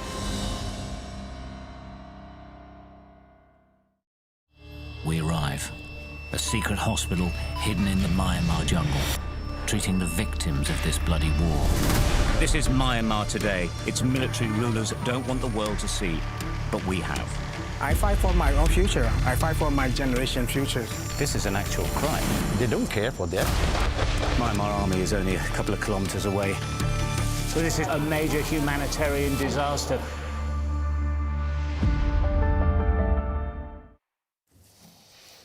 Welcome back to Breakfast. In a moment, Leah and I will be speaking to the brother of a Falkirk teenager who has been missing now for a month. But first, Leah's got the top stories. Thanks so much, Matt. 6 people have been injured after a man attacked a pro-Israel rally in Colorado with petrol bombs and flamethrowers. A 45-year-old individual has been arrested. The FBI are treating the incident as an act of terrorism. The UK is to build up to 12 attack submarines as part of the long-awaited Strategic Defence Review, which will be announced later this morning. Defence Minister Luke Pollard told this programme he was confident that the UK would spend 3% of national income on defence by 2034, but he didn't guarantee it. Russia and Ukraine are preparing to hold peace talks in Istanbul hours after Ukraine launched a devastating drone attack on Russian military hardware. Moscow described the action as a terrorist attack, while President Zelensky hailed it as a moment for the history books. And Karol Nawrocki has won the Polish presidential election after a knife-edge vote against Rafał Trzaskowski. The national candidate took the result by 50.89% to 49.11%. The result could make the work of pro-European Prime Minister Donald Tusk much harder, as he could veto new legislation. Thanks, Leah. Deborah and Mari are back here in the studio with us as well. Deborah, let's just reflect on what Luke Pollard told us. The main takeaway from all of this is they want to spend this money, they haven't necessarily got this money to spend. Yeah, and as one source said to me, the main story of this defence review is that John Healey didn't get the money that he needs. And it's no secret that the actual review itself, it requires, at a minimum, the UK to increase defence spending to 3% of national income in the next Parliament. And actually, insiders have been saying to me, given the scale of what they see as the threat posed by countries like Russia, it needs to happen much, much faster. If you're looking at the actual granularity, the government today is talking about making the armed forces war-fighting ready, yet the actual size of the military, and ministers will tell you don't fixate on the size, it's all about the technology. But as we've seen from Ukraine, yes, of course, technology is vital, but mass numbers also really matter. The army at the moment, its actual targeted size is 73,000 troops. They're struggling to recruit to that number and to retain people. And actually, if you look back to the Cold War, the UK had 50,000 soldiers in Germany, poised, ready to fight the moment war were to break out with the then Soviet Union. Today, we would struggle to send 10,000 fully armed, fully trained soldiers to go and fight for any length of time. So when they're talking about being ready for Russia, ready to send a threat, to deter Russia, and then they look at the numbers, I don't think Vladimir Putin is going to be very scared. It's all about the numbers, Mari, isn't it? Because that word growth cropped up again in that chat with Luke Pollard. They're basing what they can spend on this growth ambition. Yes, some of the forecasts for the UK have improved recently. He's right that the latest forecasts say that the UK is growing quicker than many other countries. But we only have to look since Labour came into power. The growth hasn't been plain sailing. It hasn't been what they wanted it to be. Yeah, exactly. And I think the difficulty is Labour are starting to learn, now that they're in power, that this elusive growth that evaded the Tories is also evading them to an extent. So, yes, we are getting slightly better forecasts, but it's all still relative. It's all still really quite small fry. Stagflation never looked so good. And so you have a situation where there really isn't a lot of money, and Labour are doing everything they can possibly think of as far as their kind of philosophical, political agenda goes to bring in that growth. But if they don't get the growth they are really hoping for, as you say, that makes that so much harder to get to that 3% figure. Then do we see that being watered down, backtracked, delayed, or do they end up committing to that 3% figure and then having to find really, really savage cuts in other areas in order to stick to that one commitment will make them incredibly unpopular? Look what happened with the winter fuel allowance. We've seen it already in front of our eyes, a U-turn within the first year of Keir Starmer's premiership. This stuff is so difficult politically when you haven't got a lot of money to go with. We will hear from Conservatives in the next hour or so, and plenty more analysis as well. Maybe they've left some stuff out that they're going to reveal later on. We'll have to wait and see when it's 11 o'clock, I think. It's going to be revealed, the rest of it, and that'll be right here on Sky News. Next, though, a major search is underway today for a teenager who was last seen almost a month ago in the village of Longcroft near Falkirk in central Scotland. Helicopters, divers and financial investigators have all been deployed, and inquiries have been made at more than 200 homes. Joining us now is Connor Cooper, Cole Cooper's brother. Morning to you. Thanks so much for joining us. I think we just need to start with your brother. Tell us a bit about who he is. So my brother's one of the most loving, caring people you would ever come across. He always wears his, heart on his sleeve. For the people that he loves and cares about, he really wants them to do well in life. And it just feels empty without someone there for not just myself, but the rest of our family, his friends, everything. We just feel lost not having him in our lives at the moment whilst he's been missing. But honestly, he is one of the most loving and caring boys. Funny, goofy, smart, but gullible. I put a big post up about it the other week. And honestly, that is just him as a person. He'll do anything for you. Yeah, Connor, we heard from Cole's mum and aunt last week in what undoubtedly was a difficult interview for them to do, very emotional with our colleague who's also called Connor Gillis. How is the family right now? How are you all dealing with this, with Cole not being around? It's hell, if I'm being brutally honest, for all of us. I think it's like you're trying to take each minute, but then trying to take each second as it comes at times. 1 minute you're fine, next minute not even fine, if that makes sense, but you're coping better than what you might have done the day before, and then the next minute you're just breaking down. I know that was me last night. I was just breaking down. It's really tough on us all. Again, like I said, we're just trying to take each day and each minute as it comes. It is hell, though I would never wish this on anyone. Yeah, Connor, you're doing brilliantly. Thank you so much for just talking to us this morning. I wonder if we just focus briefly on the investigation, because we heard from police who said they've searched 200 homes, they're viewing 1,000 hours worth of CCTV. How has that police support helped the family?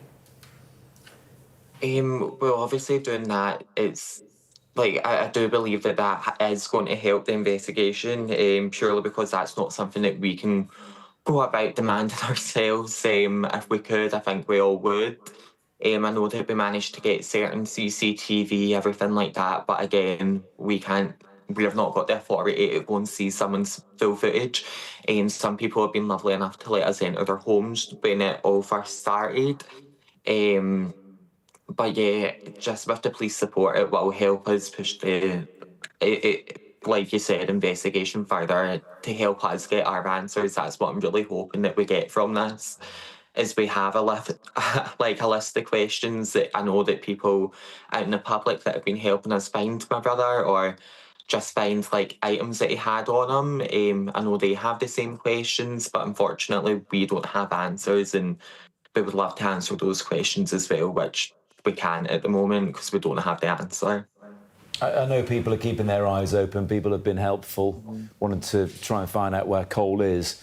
But Conor, it's important to set the context in this. You know, he's not a young boy, he's a young man at 19 years old. He could have just decided to, you know, disappear for a bit and take himself off somewhere else. I'd imagine that's what you're hoping has happened, that he's fine, but he just wants a bit of quiet for the time being.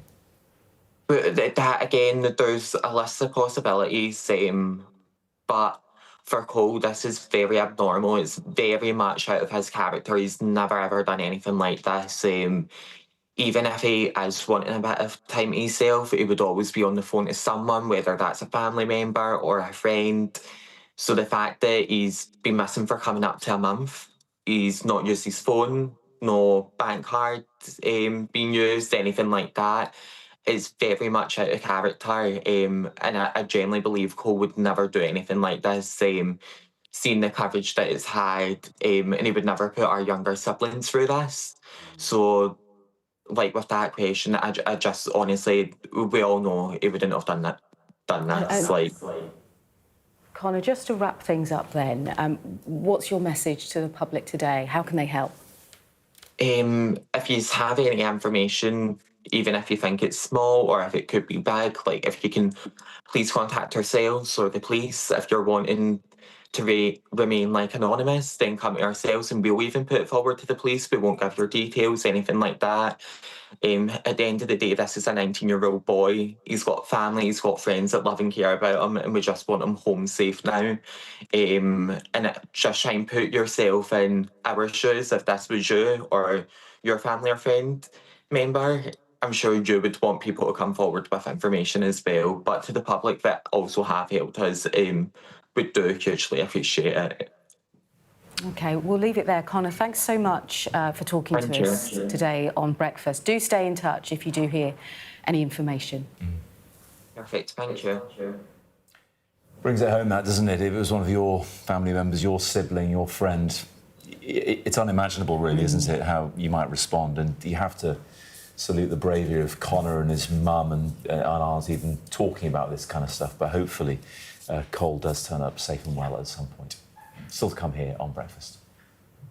We will be speaking to one of the world's top artists who can do this, draw at the same time with both hands, or at least he could, because he's having to relearn it all over again, having recently had a stroke. I'll be chatting to Carl Kavinsky in a bit.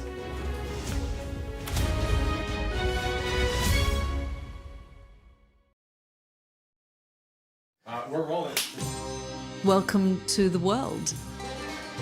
Our new podcast, starting now. It's very exciting. Every week, we'll be reporting from the world's trouble spots. We get to hold those in positions of power accountable, and we get to ask the questions that the audience, the listeners, want to know about. And that's why it is so important that people tune in, come along for the road, come along for the journey. It'll be fun. I'm Deborah Haynes, Sky Security and Defence Editor. The reality of life under Russian fire. People don't want to leave, even though help is here to evacuate them. They say they want to sort out their belongings first. It's absolute chaos. Fire, shouts the commander. There's a dash to safety, as Russian drones will be trying to find this position. We've now got to wait inside the shelter to see if there is incoming. I've been covering Russia's full-scale war since it began, witnessing the terror and the trauma. When rockets fall, I try to hide my head under my toys. Illustrating Ukraine's lost childhood, hopes and dreams framed by war. Conflict in the Middle East is another major focus. An incredibly dangerous moment. We saw the missiles streaking across the sky. We saw the intercept going up, and then we saw the explosions when the intercepts were successful. With global threats rising, I also explored defence and security in the UK and across NATO. This US aircraft carrier is operating in European waters in a deliberate show of force. This is routine training for NATO, but should Russia's war with Ukraine escalate significantly, pilots like these could be called upon to go into combat for real. Tucked away in the National Archives are some of the UK's old defence plans. The scale of this bunker underlines how seriously governments took the threat of nuclear attack and global conflict. Should allies listen to Vladimir Putin's sabre-rattling? No, they shouldn't, and they don't. Sky News, the full story first. Jubilation in the streets, while some emotional. This is a political victory for Prime Minister Modi and his Hindu Nationalist Party. I'm Neville Lazarus and I'm Sky's reporter based in Delhi. Companies like these are helping India in its trajectory to be a serious player in space exploration. Sky News, get the full story first.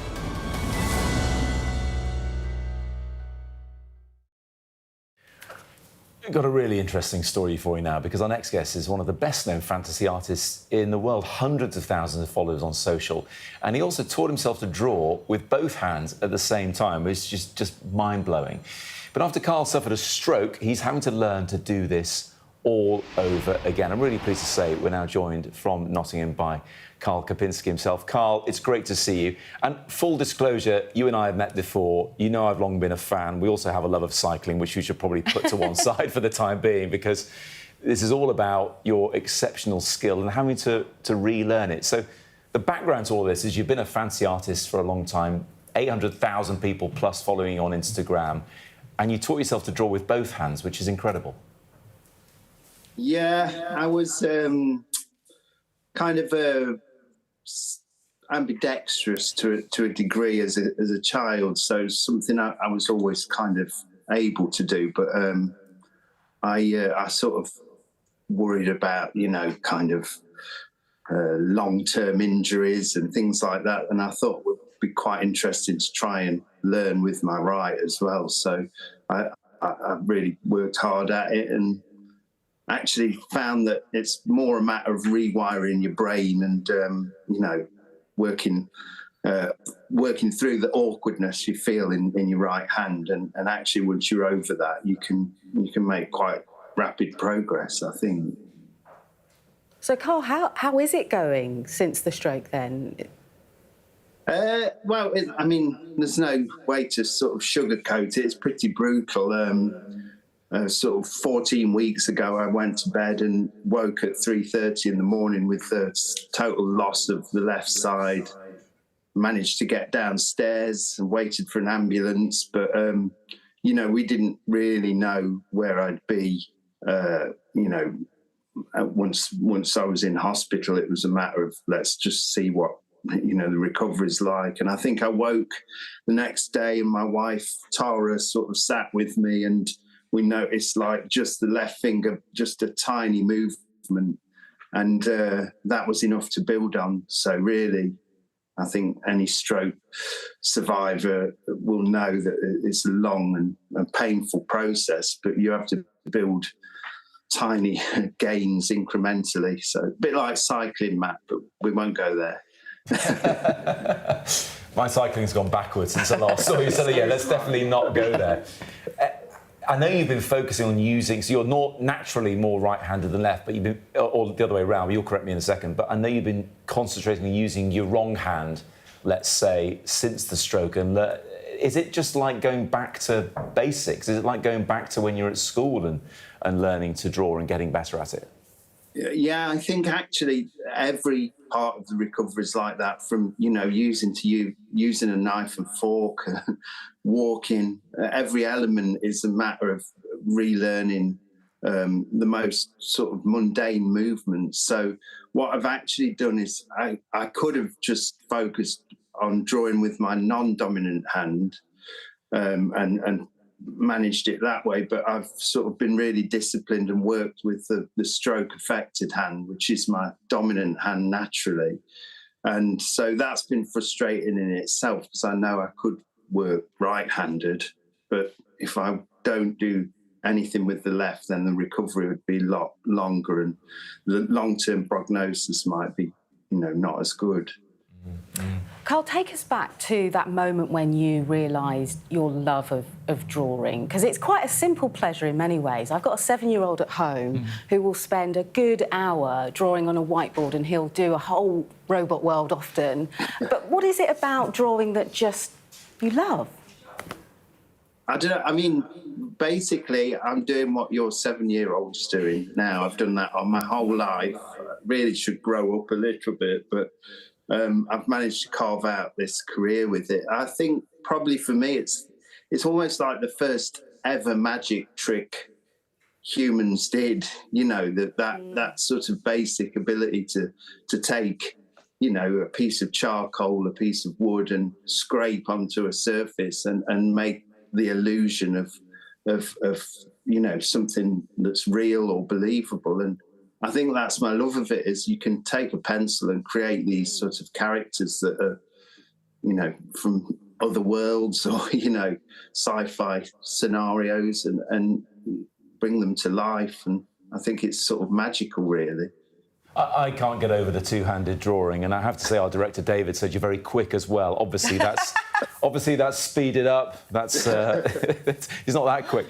Carl, I think it's also important to mention. I said at the start there how many hundreds of thousands of people from around the world follow you on social media. They love to see your drawing. They love to see you getting better at it as well after the stroke. But they really stepped in, didn't they, since that happened? Because, of course, drawing is not just your love, it's your livelihood, and they really helped out. That's very true, Matt. As I've said to many people, there's a lot of negativity about social media, and, you know, rightly so. But I found that actually there was a really strong art community that supported me, and I set up a GoFundMe page. And the response was just incredible, quite humbling, actually. And so, although we hear a lot of negativity about the social media world, there is a hardcore community of people who love and really care for things like art and music. And for me, they've changed my whole approach to the recovery. I'm able to, you know, focus on getting physiotherapy and treatments that may help. And I can't thank them enough. They've sort of changed the whole, you know, prospects for this, you know, this recovery. So. And we're just finishing off with a close-up shot there of that picture that's right behind you, which is Sir Mark Cavendish as well, in full flight there, sprinting for the Lions. So apt, given there were a couple of cycle nerds, Carl, to finish on the cycling. Of course, by the way, there was a British winner at the Giro d'Italia yesterday, Simon Yates, which is a phenomenal success. But listen, Carl, so glad you could come and talk to us about it. It was remarkable what you did before, in some ways even more remarkable now, coming back for the stroke. And we wish you all the best for the continued improvements and recovery. Thank you so much, and lovely to talk to you both. Great to talk to you too. Great to talk to you, Carl. I'm tempted to just quickly try and write my name with my non-dominant hand. Have you ever even... I can barely even write my own name. Look at that. It's just, well, look, the page is practically empty. It's terrible. They're not so good. You ever done that? Could you imagine both at the same time? Incredible. Let's have a look at the weather. The perfect climate, wherever the destination. The weather, sponsored by Qatar Airways. Well, it's June now, isn't it? And the first part of the month looks, well, unsettled, not like May, with widespread showers or more prolonged rain about. But the south should be drier later on today. It's dry and quite sunny at the moment, in fact, bar a few showers near exposed coasts. The morning will stay mostly fine, although a few more showers are likely, mainly in the far north and around the southern North Sea. Temperatures will be similar to yesterday's. Ireland, Northern Ireland and Western Scotland are turning wet and windy during the afternoon and evening, while gales could develop over western coasts and hills.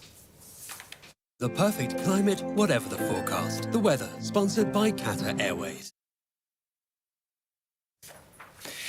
Now listen, whether it's museums, markets, galleries or gardens, there's no shortage of tourist attractions in London. So what is the most popular? According to a new survey team, the Tower of London, followed by Covent Garden and Buckingham Palace. Mari, Rachel and Leah are here with me. Rachel, tell us more about this. Yeah, so Tower of London named the top tourist attraction in the capital. I mean, you get these surveys quite regularly, don't they? But I think this is probably one that we would have had to bet on would be right at the top. Yeah. You can see the pictures there. I have actually realised, reading this morning, I've lived in London for about 8 years. I have never been to the Tower of London. I have never been either. Have you never been either? So they clearly didn't ask me or Mari about full the of story. tourists, so best avoided. That's it. But there's a huge number of ones on here. Covent Garden, you mentioned, Buckingham Palace, that's 2 and 3. There's a lot of museums as well. I mean, obviously London famous for some fantastic museums. The one that really jumped out at me, I have to say, is the Harry Potter Studios tour. Not in London, but fantastic. That's just the hill I'm going to die on. It's in Watford. It shouldn't count. But apart from that, it's a really interesting list and some fantastic ones. I don't know what's your favourite from the list, but well, I think every tourist should visit the right-hand side of the escalator at least once in their lives. So the rest of us who are familiar with London can walk up the correct side. How about you, Leah? Actually, London's Coal Yard Drops, because it's free. Near King's Cross? And, yeah, in King's Cross. I love going there. Oh gosh, I mean, I live in South East, so I love Greenwich, the Cutty Sark, Queen's House, the Naval College. I think it's so beautiful. The home of time itself. Yeah. Absolutely, good stuff. We'll be back with all the day's top stories after this short break. Don't go away.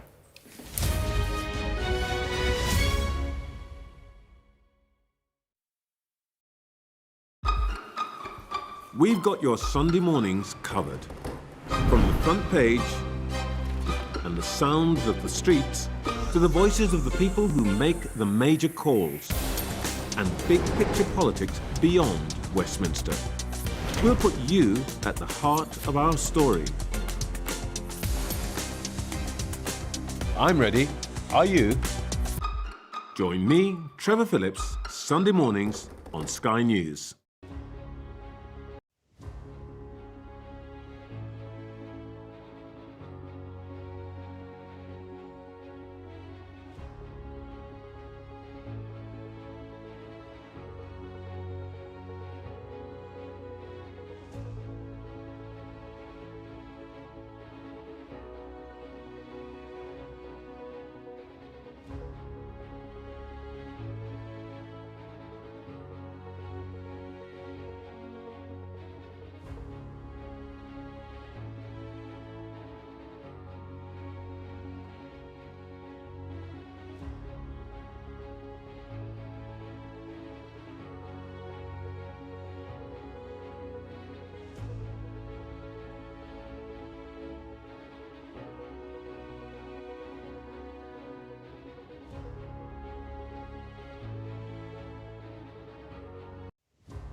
Good morning. It is 8 o'clock, a huge day for the government and for the armed services. The Prime Minister is announcing the results of the Defence Review later on this morning.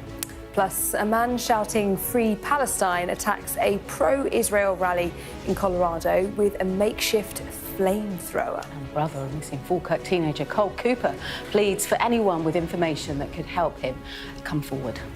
It is Monday, the 2nd of June. The UK sends a message to Putin, the government says, with 12 new attack submarines. We'll hear from the Prime Minister later on this morning. Several people have been injured in that fire attack on a pro-Israel rally in Colorado.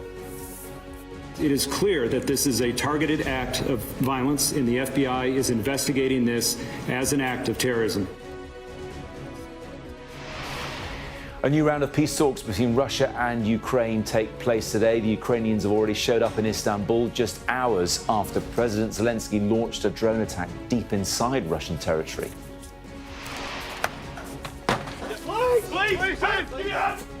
Sky News joins Greater Manchester Police as they investigate illegal cannabis factories inside suburban homes.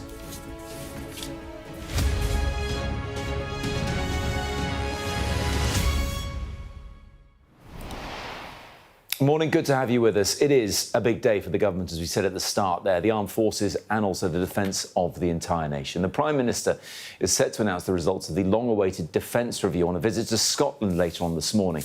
We heard in the last hour that, so far at least, there is no hard guarantee that spending on the military will increase to the desired 3% of national income. This is what we know so far. In fact, the government's committed to building 12 new conventionally powered nuclear submarines, spending $15 billion on the UK's nuclear warhead programme, building 7,000 long-range weapons, including drones and missiles in the UK, and establishing 6 munitions factories to enable always-on production. Deborah is here and Mari will join us in a second. Deborah, we've heard a lot about this so far. What are we still waiting for the Prime Minister to announce officially later on this morning? Well, frankly, we're waiting for the review. It's very unusual for a Prime Minister to come out and give his response to a review, a defence review, because we've had these many times before the actual publication of the document. Now, the process that Keir Starmer launched back in July was slightly different because it's external reviewers that are leading this. It's been done inside the Ministry of Defence, but you've got these 3 experts, including Lord Robertson, a former NATO chief and former Labour Defence Secretary, who have overseen this. But they haven't been able to talk, and it's the government that's been really presenting this. And so, for people like me, defence correspondents and people that cover defence, we want to see the detail of the actual review, not these announceables that the Prime Minister's coming out with. Of course, he's going to make, I'm sure, statements about how the first priority of government is the security of the nation and how he is putting his military onto a war footing. But words are not the same as action, as you know, and people are immediately jumping on the fact that there is no new commitment to spending. And while, yes, of course, it's really important, this language that's being used, explaining the importance of defence as an all-of-nation, all-of-society effort, language that we haven't had spoken by governments since the Cold War, unless it's backed up by genuine change in prioritising of funding and also transformation in the way that military spends its money, then people are worried that it won't achieve the goals that this country, they say, needs. On that spending point, a bit earlier on, I quizzed the Defence Minister Luke Pollard about those government plans to increase defence spending. What I'm hearing is the defence review is based on spending 3% of GDP, but you can't commit to having that money. Have I got that right? No, I mean, the position has not changed since the Prime Minister announced this in February. It's really important to stress that, because I know there's a lot of focus on whether this is not... changed, then you haven't got a commitment to that 3% from the Chancellor, have you? You haven't got that money to spend. Well, what we've set out very clearly is we're spending 2.5% of our GDP by April 27. That restores us to 2.5%, a figure not met in any of the last 14 years under the Conservative governments. It means that we are moving towards a 3% spending in the next Parliament. And because of the work the Chancellor's been able to do in steadying the economy, in growing our economy, the fastest growth in the G7 now, I've got no doubt that we will be spending 3% on defence in the next Parliament. And the SD FDR, the defence review that we're publishing today, sets out the new kit and equipment, the new fighting doctrine, our new war-fighting readiness that our forces will need to be able to deter the aggression that we're seeing from Russia that will keep the UK and our allies safe. Mari's here with Deborah and me as well. It's funny watching that back. There isn't that commitment to 3% spending. It just isn't there, is it? I was asked about 3%, and he mentions 2.5%. Where's this 3% going to come from? Yeah, it's fascinating. So Luke Pollard said the position hasn't changed, the policy hasn't changed. Nothing's changed since Keir Starmer announced 2.5% of GDP spending in February. So the question is, if nothing has changed, then why do they keep talking about this 3% figure that they were not talking about in February? So clearly something has changed. And that's what's so fascinating, is he's trying to push that line, which is nothing has changed, nothing to see here, while still saying he has no doubt they will reach 3%. But 3% wasn't in the original plan in February. So it doesn't actually fully make sense to try and say that. Should we briefly put it in context, Deborah, because NATO minimum is 2% of GDP, and a lot of countries don't even quite make that threshold. However, the boss of NATO now wants countries to spend 3.5% of GDP, which is even more than the government wants to spend at the moment. Yes, and actually it's a really uncomfortable situation for the UK. Britain presents itself and has always been a leading member of NATO. In Europe, you know, it provides the nuclear deterrence for the whole of the alliance, and it has the #2 commander sitting in the centre of all of the military capability of NATO, and has always been a leading voice in terms of the spending side of things. And yet you're right, Mark Rutte, the head of NATO, he wants allies to spend 3.5% of national income by 2032 on defence, and a further 1.5% on security-related items. Donald Trump is saying 5%. I've been told by insiders that there are heated discussions going on behind the scenes, not about 3%, about 3.5%. And so that is why you're probably hearing the government trying to draw attention more to this 3%, but they can't even commit to that. It looks weak, and unfortunately, at a time when we're having this big defence review that's going to be showing threats, and the government wants to sound strong, unless it comes up with actual, genuine, hard political commitments to do that, its allies are going to look at the UK, in particular the US, and wonder whether Britain is serious. And actually, if you think about what happened in Ukraine yesterday, we saw how the very character of war is changing. The fact that Ukraine used these very cheap drones to attack expensive platforms, that is going to be watched as well by allies, about how they need to adapt to be able to fight. Thank you both for the time being. Talking of Ukraine, Deborah, the two sides in that war, which is prompting this defence review, are meeting in Istanbul again. Ukraine and Russia are having talks just a few weeks after the last time they did it. We hear the Ukrainian delegation has already arrived there for latest talks. Not an awful lot came out of the last ones, except for the exchange of 1,000 prisoners by each side, which they did complete just a few days ago. The Ukrainians in particular frustrated that they haven't had any sort of memorandum from the Russia side on what they think would be the terms of a possible ceasefire. Talks are set to resume today, and again, as Deborah mentioned there, following on from what was an audacious attack by Ukraine inside Russia on much of its bomb-carrying fleet of aircraft, causing billions of pounds worth of damage to the Russian war effort. Those talks resuming today, the Ukrainians already there. Well, let's bring in now our Moscow correspondent, Ivor Bennett. And Ivor, interested to know what the Russian reaction has been to that simply audacious attack on its air fleet by Ukraine. Well, as you can imagine, there has been a lot of talk about it. It has been impossible to ignore. It's front-page news here. And the fact that some here are calling it Russia's Pearl Harbor says a lot, I think. These are influential military bloggers, pro-Kremlin, and they are referring to, of course, that Japanese attack in 1941 on the US Navy that then pulled America into World War II. And the question is, how is Russia going to respond to this? A hugely embarrassing attack on its long-range missile carriers deep inside Russia, using these tiny drones that were launched inside Russia, and also an attack that is potentially a significant setback militarily. According to Ukraine, it has caused damage worth $7 billion. Some here are already saying it's grounds for a nuclear attack on Ukraine. That's a topic being discussed both in social media and in some of the papers here, state-run newspapers, with some making the argument that Russia's nuclear doctrine allows for such a response because this was an attack on Russia's nuclear-capable bombers.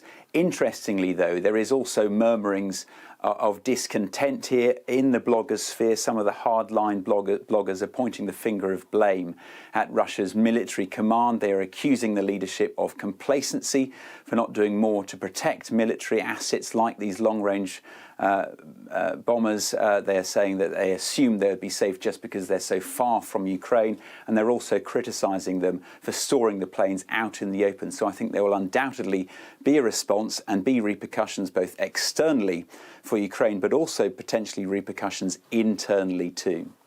Absolutely, Ivor. It'll be fascinating to hear what comes out of those talks in Istanbul today as well. Thank you very much indeed for the time being. Leah is back with the rest of the day's stories now. Thank you, Matt. Several people have been injured in a fire attack on a pro-Israel rally. It happened in Boulder, Colorado. The FBI have arrested a 45-year-old man and they've named him as Mohammed Sabri Solomon. They said he yelled "Free Palestine" as he wielded a makeshift flamethrower. Our US correspondent, James Matthews, has your story. Not here. Sunday afternoon in the centre of Boulder, Colorado, a man shirtless is seen carrying bottles of liquid, shouting "End Zionist."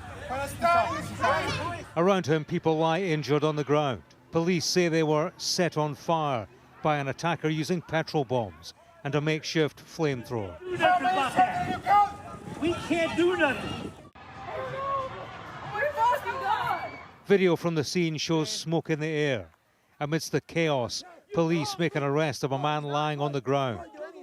Victims of the attack had been taking part in a Run for Their Lives walk to raise awareness of hostages held in Gaza. This attack happened at a regularly scheduled weekly peaceful event.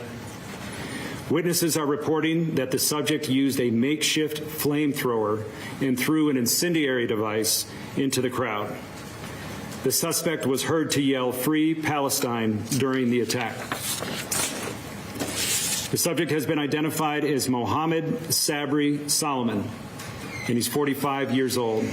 It is clear that this is a targeted act of violence, and the FBI is investigating this as an act of terrorism. Police say the victims were aged between 67 and 88.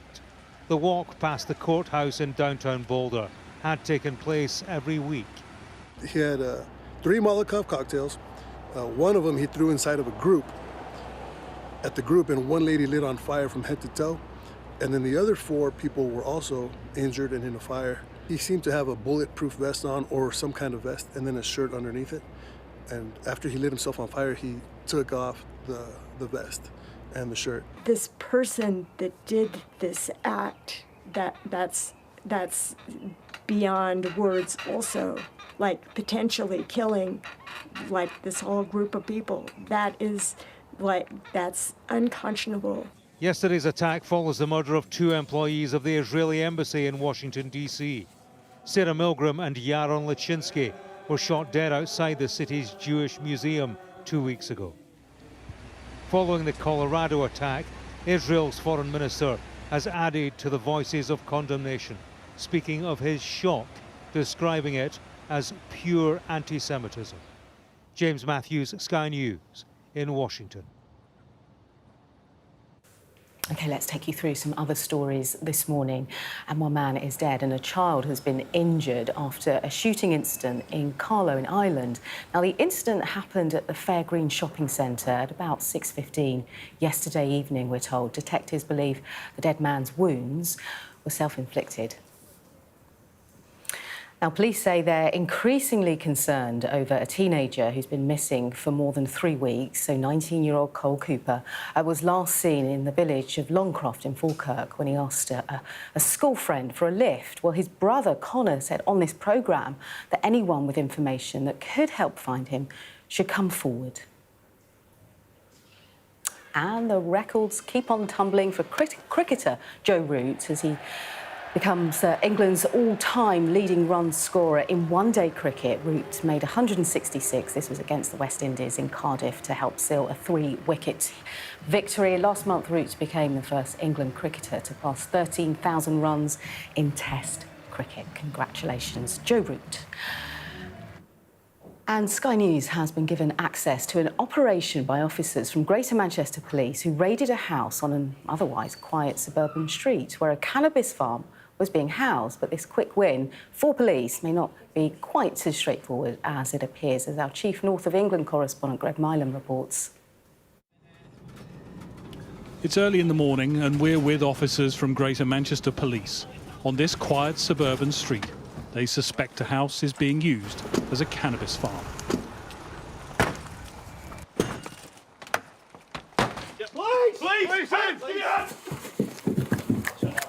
Please, stay where you are. Clear. Inside, they find one room full of cannabis plants. This alone enough to generate an estimated £20,000 per crop. Upstairs, there's cannabis, bagged up and ready for distribution, prepared in an elaborate drying room, and with the high electricity demand obvious. The man who was in the house is arrested on suspicion of cultivating cannabis. In the meter cupboard outside, police find another telltale sign. There's a bit of wiring behind there. Right, so you think they put it behind? So the electricity gets bypassed in order to avoid big electric bills because a substantial amount of electric is required. We've seen a lot of fires recently in premises that have been set up as cannabis farms because the electricity isn't like the way that it's set up is not safe.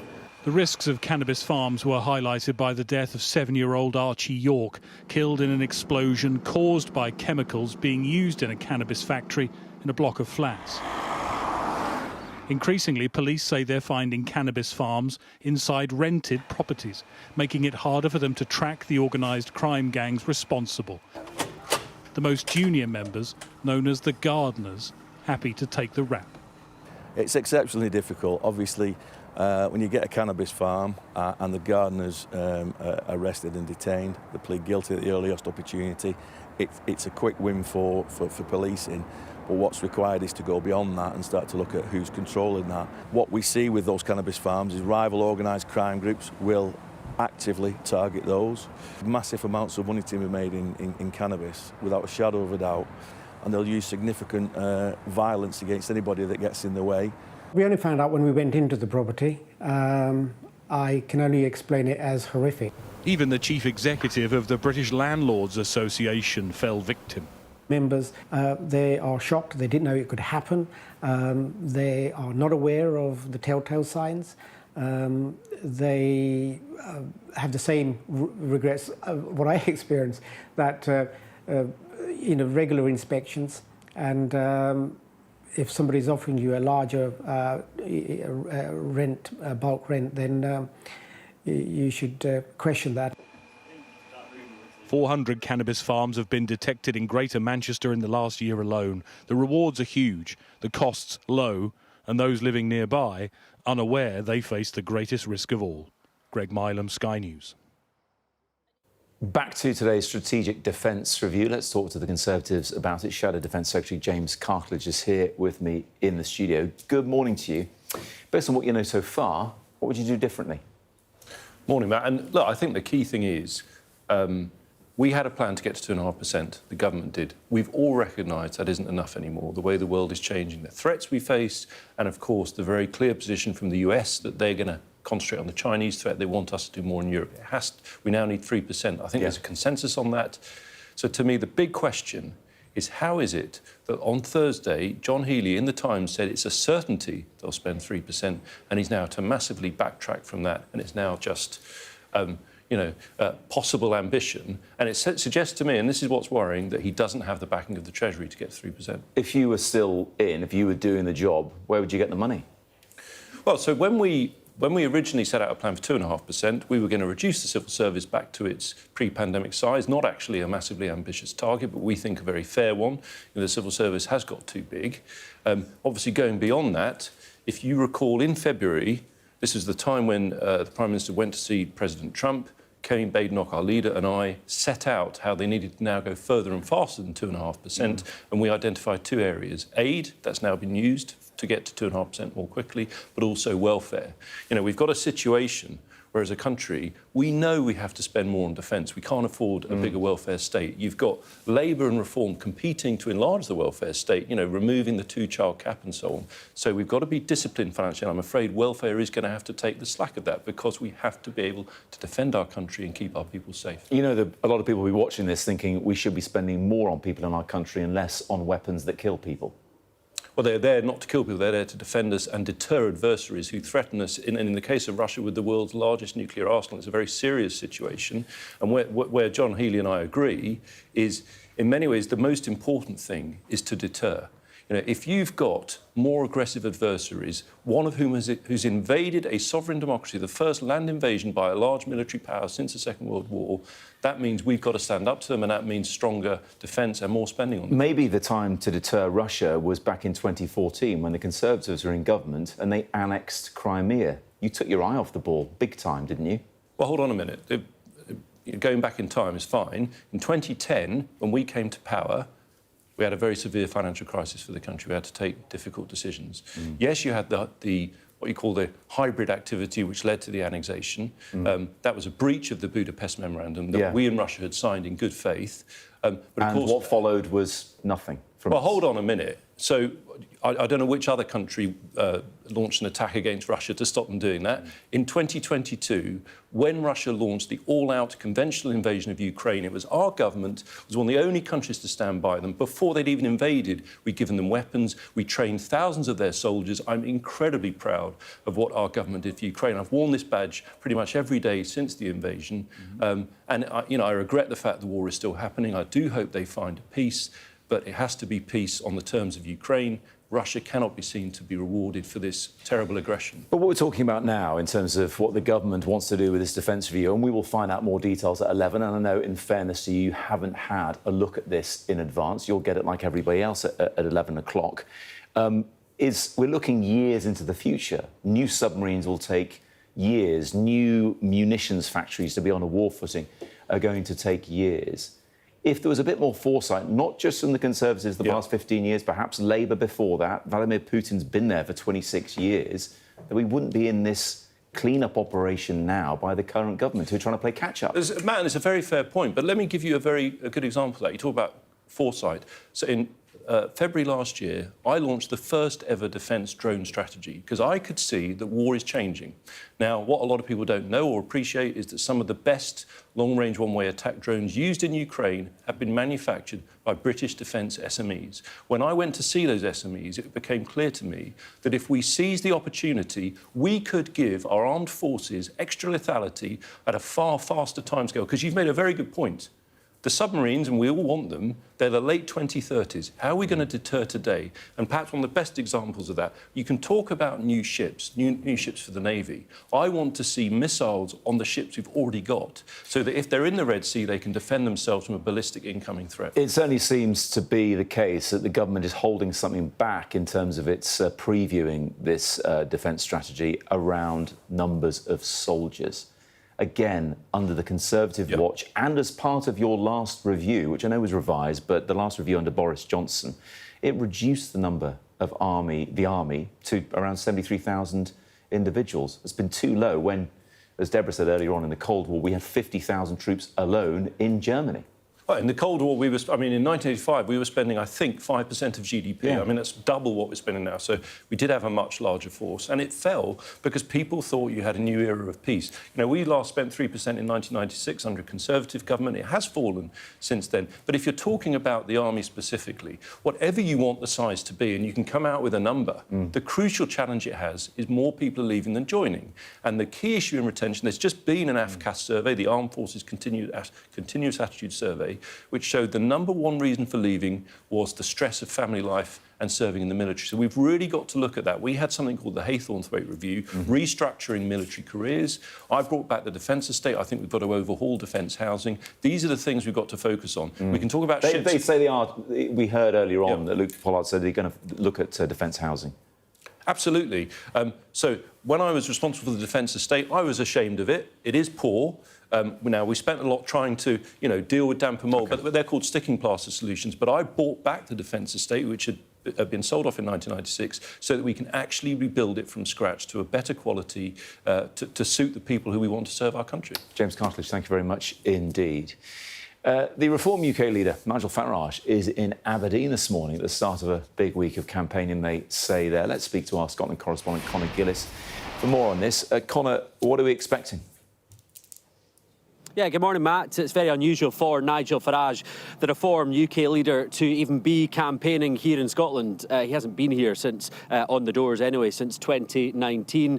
And he was famously did a runner from a pub in Edinburgh back in 2013 due to protesters. Well, it is a remarkable change in fortunes for the Reform Party, according to the polls surging here in Scotland. There is talk of them becoming the official opposition when Scotland goes to the polls next May, and he has been the talk of the town over the past week because there is focus on his campaigning, on the politics of Nigel Farage due to a key bitter by-election due to take place here in Scotland later on this week. Labour are saying that he is a pathetic little man. John Swinney is saying that he doesn't care about Scotland. Well, he is the man of the moment that is being talked about here north of the border. He is due to give a press conference here. What will he talk about? Who knows? But no doubt, casting his mind forward to next year here in Scotland, hoping to capitalise on the political wind that is heading in his direction at the moment, no doubt will be front and centre of those discussions.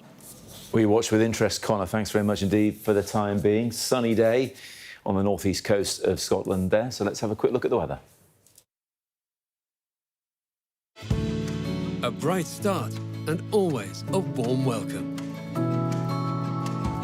The weather, sponsored by Qatar Airways. It's now June, if you hadn't noticed, and the first part of the month looks, well, unsettled with widespread showers or more prolonged rain. Very different from a month ago, but the south should be drier later on today. In fact, it's dry and quite sunny at the moment in most places, bar a few showers near exposed coasts. The morning will stay mostly fine as well, although a few more showers are likely, mainly in the far north and around the southern North Sea. Temperatures similar to yesterday's as well. Ireland, Northern Ireland and Western Scotland are turning wet and windy during this afternoon and evening, while gales could develop over western coasts and hills. A bright start and always a warm welcome. Qatar Airways sponsors the weather. Still to come here on Breakfast, the big debate. We'll be chatting about that long-awaited defence review, which is set to be formally announced. We know a lot already, but more detail expected later on this morning. We'll bring that to you live here on Sky News, of course.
show of military might and menace.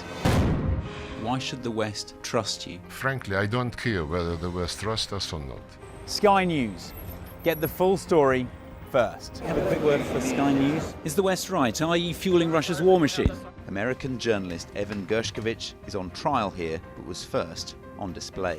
I'm Ivor Bennett, Sky's Moscow correspondent.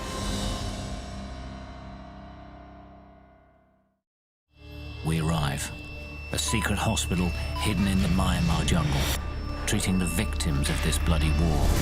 This is Myanmar today. Its military rulers don't want the world to see, but we have. I fight for my own future. I fight for my generation's future. This is an actual crime. They don't care for that. Myanmar army is only a couple of kilometers away. So this is a major humanitarian disaster.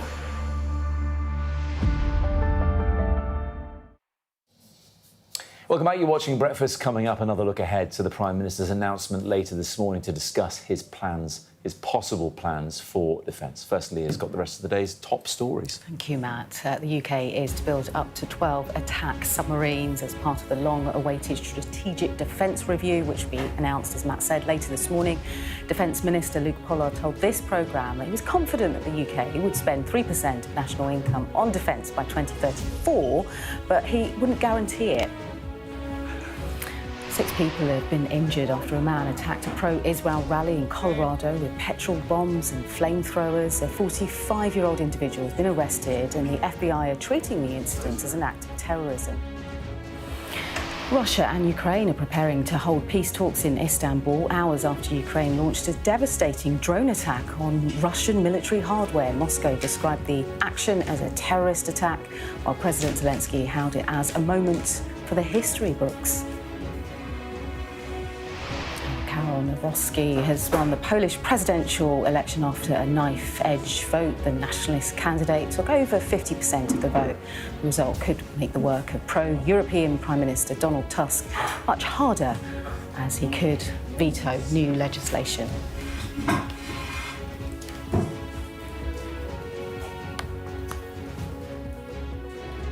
Leah, thank you very much indeed. Time now for a big discussion and a big debate this morning. As we reported earlier, the Prime Minister is due to announce more details of the long-awaited defence review later on this morning. Here to discuss this is Defence and Security Analyst and former Conservative Minister Tobias Ellwood. Matthew Saville is from the Royal United Services Institute, RUSI. And joining us from Derbyshire is the former Labour Defence Secretary, Geoff Hoon. Obviously, Deborah is here too, our Defence and Security correspondent. And Deborah, I want to start with you. There's a lot we know already, and there's a lot we don't know until, well, later on this morning. Just tell us briefly what that is. Well, I mean, obviously we're going to get the actual review is going to be announced actually not until later today. Like, the Prime Minister is going to come out and talk and give some headlines. But the actual granularity of this review that's been running since last year and has been led by external experts, that won't come out until later on this afternoon. And so the key thing that people are going to be looking for is, of course, the Prime Minister is talking about the need to transform our defences, to rearm, to be ready for war in order to deter war. But whether or not he's actually going to back that up with the spending and the actual change in mindset that's needed, not just for the military, but the whole of the country, that's how this review is going to be tested as to whether it succeeds or not. Geoff Hoon, let me come to you first. How are Labour going to pay for this? Well, that's why the Prime Minister has talked about an ambition of getting to 3%. He's talked rightly about ensuring that we get to that level, but only when resources allow. He's not a man capable of making empty promises. He's not someone who believes that you should just put out a number and hope to be able to deliver it. What he wants is a practical, complementary way of getting to the level that he wants to achieve, which is 3%, alongside other European nations. But that's something that he only believes he should say when he knows he can do it. Because what I was hearing from Luke Pollard earlier on is that's the ambition, Geoff Hoon. But what's the point of the ambition if you don't have the money to spend on it?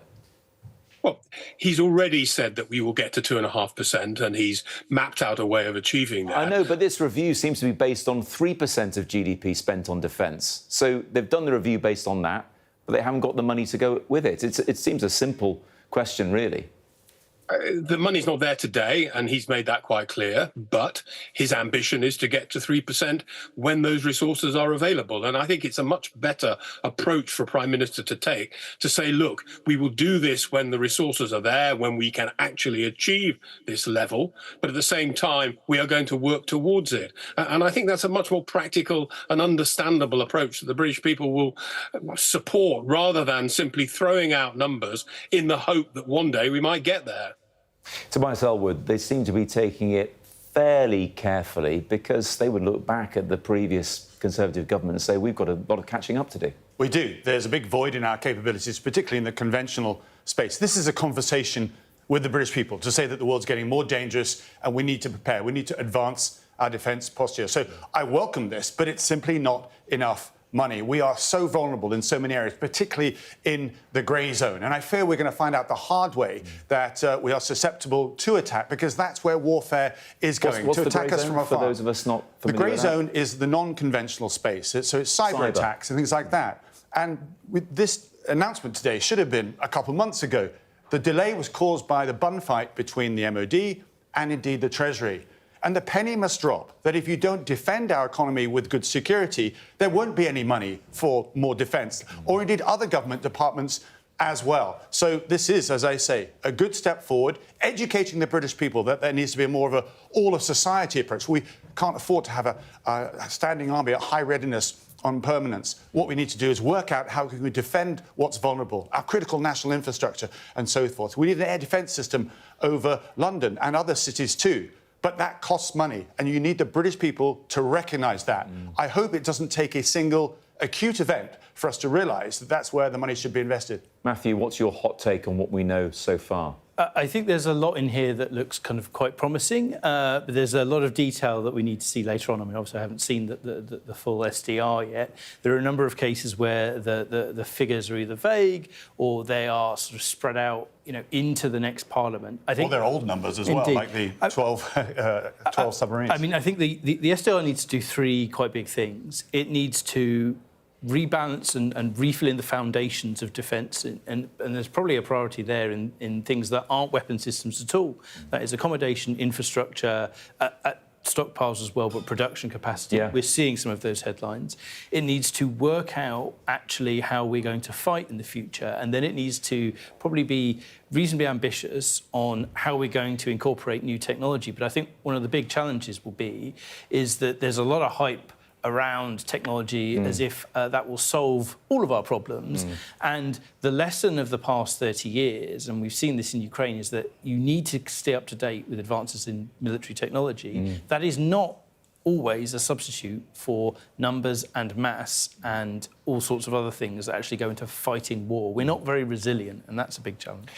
Deborah, three opinions there, some overlapping, some completely different. What do you think?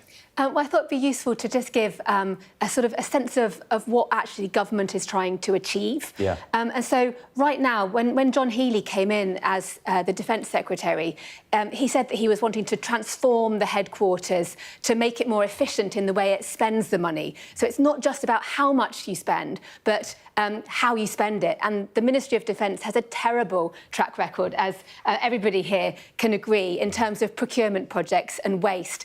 And for me, a standout is that the government is talking, and one of their big announcements was about buying or building at least six new munitions factories, and having an always-on production capacity, which is exactly what's needed. But who's going to own those, though? Are they just going to give money to BAE Systems? There's no detail on when they're going to be built, who's going to own them, when the first missiles are going to be on these production lines, and also, crucially, they wanted to create the role of this National Armaments Director, which is going to oversee the whole thing. Currently, the incumbent man in charge of defence equipment is filling that role as a lengthy recruitment process goes on. And one other really important point to make does involve the money. The Defence Review, when it was launched last year, was framed around an ambition by the government to spend 2.5% on defence by the end of the Parliament. And that really did restrict the kind of recommendations that was being made. Yeah. You remember at the start of this year, suddenly the Prime Minister realised that actually, no, we need to do that harder and faster. faster. And the date of 2027 emerged, and then the ambition was 3%, and that changed the outcome of the actual review. There were going to be big cuts had that not happened. Okay. And so it's really important. The money does matter. So possibly writing cheques that the Treasury can't cash. We'll find out more later on. Jeff Hoon, if I could come back to you, let's just set this all in a bit of context, because you were Defence Secretary back in the early 2000s. And, of course, Vladimir Putin has been running Moscow since 1999. Without pointing the finger at Labour or Conservative governments or the coalition, of course, do you think more generally we've been a bit complacent in this country about where the threat could be coming from? Well, I think there are two periods that we need to look back on with some regret. Firstly, the so-called peace dividend, when defence budgets were slashed right across the Western world. That's proved to be wrong, and we should have maintained our vigilance during that period. Secondly, I think we seriously underestimated the threat from Vladimir Putin.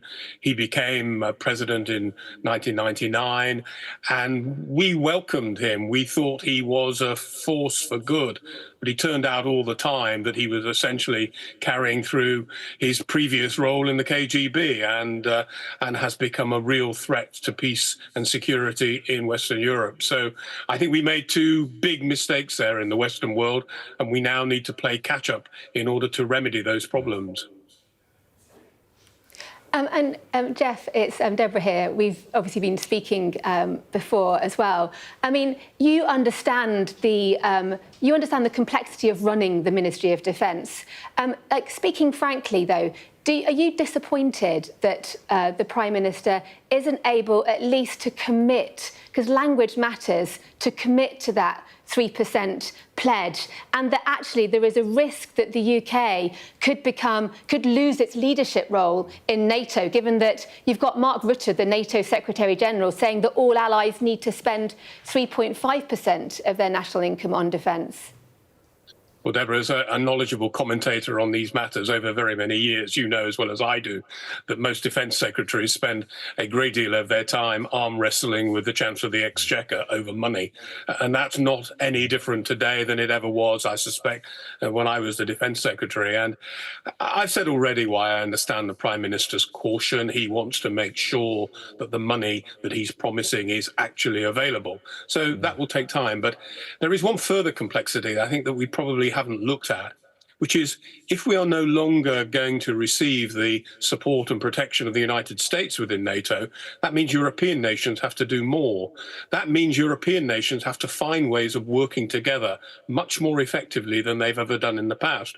When we talk about equipment, it means finding common procurement programs, which will be an incredibly complex process, given that each country has its own defence capabilities. These are issues that will take a lot of time and a lot of effort to resolve. Otherwise, we risk all spending more money on the same equipment, and that simply won't provide us with the defence capability that we need to deal with a threat from Russia.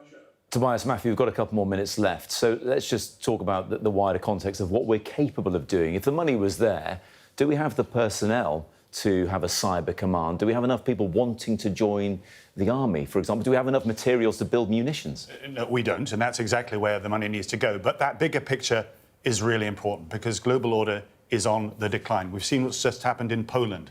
So we're seeing Western nations where populism, nationalism and isolationism, America as well. And yet we're also seeing on the authoritarian side, these countries start to group together to pursue an alternative vision as to where our world should go. That is why our world is so dangerous now. This is why we've entered a new, very darker era that we need to prepare for. That's why, I'm afraid, even 3% is not enough money to protect us. Matthew, you get the final word on what you would hope to see. We don't know it already. I think a blend that works in terms of the transformation of the armed forces that actually explains where we are going to place bets on technology changing how we fight and where we are going to retain and upgrade existing systems. To be clear, one of the reasons I'm always a bit dubious about the percentage figure is that it's a moving target because GDP changes and we should focus on outputs. We have the second largest defence budget already in Europe, we're just not spending it very well. So what we're looking for is something that actually explains how are we going to be able to put a coherent, integrated fighting force out, which actually makes the best use of what we have currently got before we start indulging in sort of flights of fantasy about the future. We're only talking about £6 billion extra a year in the course of this Parliament. And so that's nothing to be sneezed at, but that is not going to be transformational on its own, and I wouldn't be surprised if there are other cuts on the way in order to pay for either an expansion of the army or a change in the way about how we bring in and use uncrewed systems. It is not straightforward, certainly complicated. We look forward to seeing what the detail is later on. Thank you all very much indeed.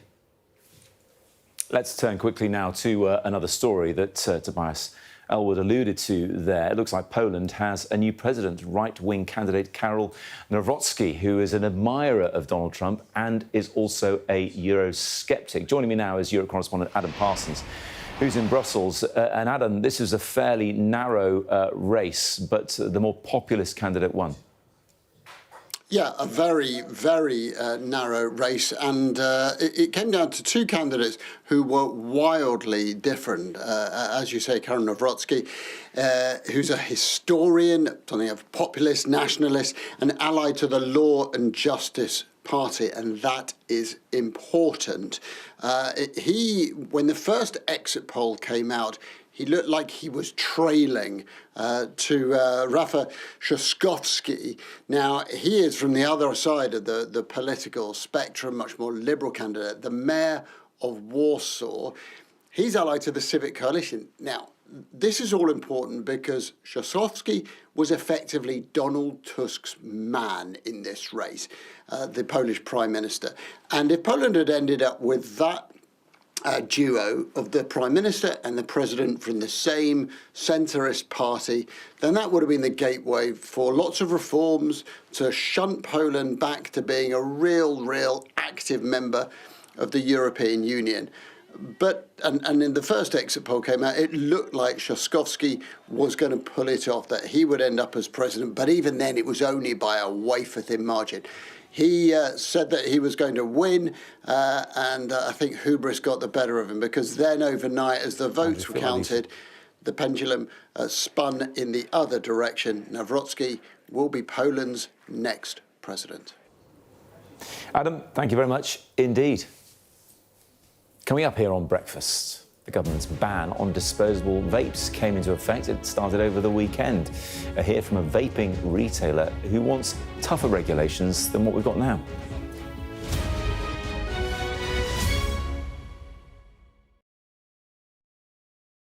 We're rolling. Welcome to the world. Our new podcast, starting now. It's very exciting.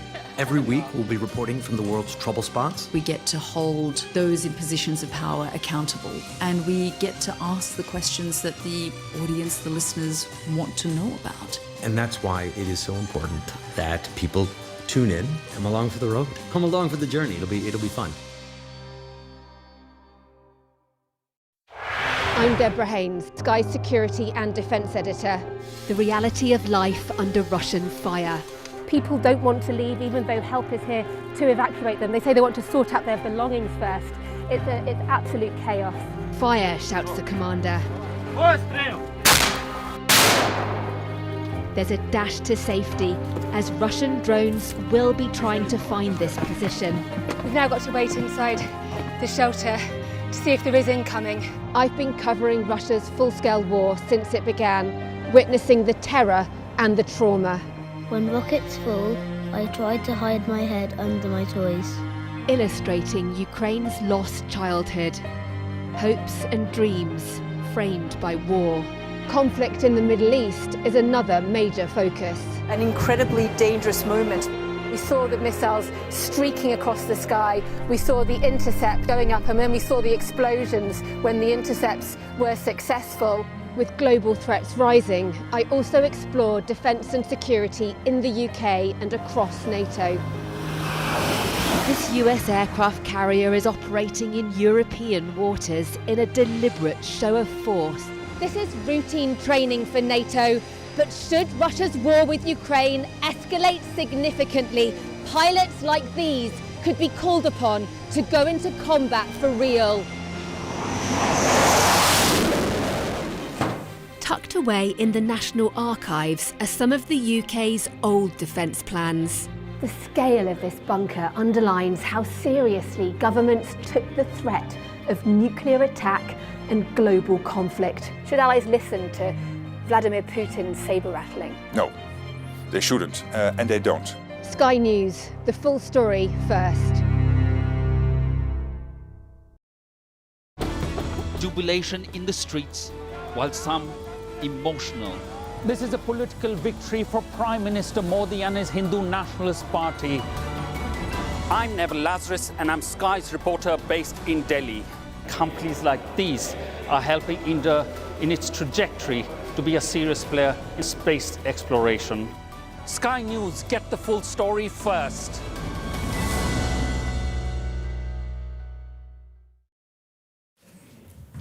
A ban on disposable vapes is now in effect as the government cracks down on youth nicotine addiction. It's now illegal for any business to sell or supply them. Not that some of them know that, because people have been buying them. Certainly some of the tabloids have been out buying them since the ban came in. Well, joining the pair of us now is Richard Begg, who's Head of Learning and Development at VPZ, which is a vaping retailer. Yes. I think, Richard, you're not happy with this ban, not because you want to sell disposables. You think it needs to go even further. Tell us why.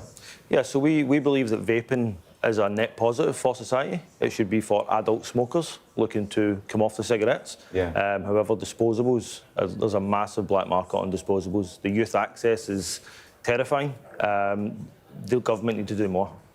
If vaping is primarily to get smokers off smoking, and a lot of ex-smokers say it's the best thing they've done, and I remember a time when Public Health England existed and they said vaping was 95% less harmful than combustible cigarettes. If that's the case, why have we had all these flavours and these fancy colours and, yes, disposables, which really has nothing to do with people trying to get off cigarettes, does it? Yeah, exactly. I mean, vaping isn't the issue here. The issue is the disposables. You know, they come from overseas. They get brought into the UK, they get sold all over the UK in snack vans, they get sold in sunbed shops, they get sold in candy stores. They're far too accessible. There needs to be a massive crackdown. We need to have proper licensing, we need to have proper regulations. The local councils need more authority, the trading standards need more resources. The full thing needs looked at. There's also a massive concern regarding the big puff disposables as well. Yeah, explain what they are. So the standard disposable is 600 puffs. That's what you would get 1-2 years ago, whereas now we're getting devices that are 30,000 puffs, up to 12 to 15 mils of e-liquid, and these are not illegal. These are illegal, the but... equivalent of how many packs of cigarettes would that be? Unsure. Okay. Unsure exactly how many. Lots? Lots, yeah, of course. And the other thing that's concerning is the nicotine content. So we've done lots of tests on these, we've opened them up, and none of them actually displayed, or none of them contained the amount of nicotine that's displayed on the packaging, which again is a massive concern. It is such a huge concern, isn't it? We heard from our reporting on Sky News of 11-year-olds going to bed with vapes under their pillows, not able to sleep without knowing it's there. That's really concerning. Do you think the industry as a whole have been way too slow to react? I know you're not initially very happy with what the government are doing, but we've known about this for years, haven't we? Yeah, so we've been campaigning against disposables for a long time, for 2021.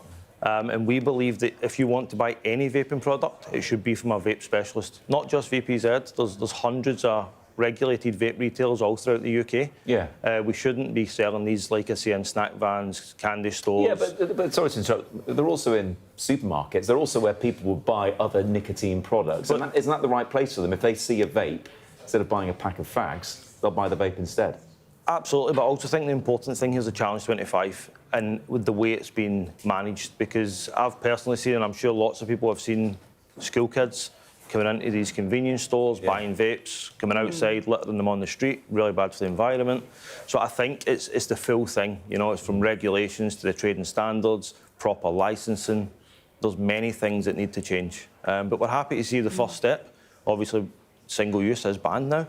However, yesterday on my way here, I was able to go to a retailer, and unfortunately, disposable were still fully available. Yeah. They asked me would I like a semi-disposable or actual disposable.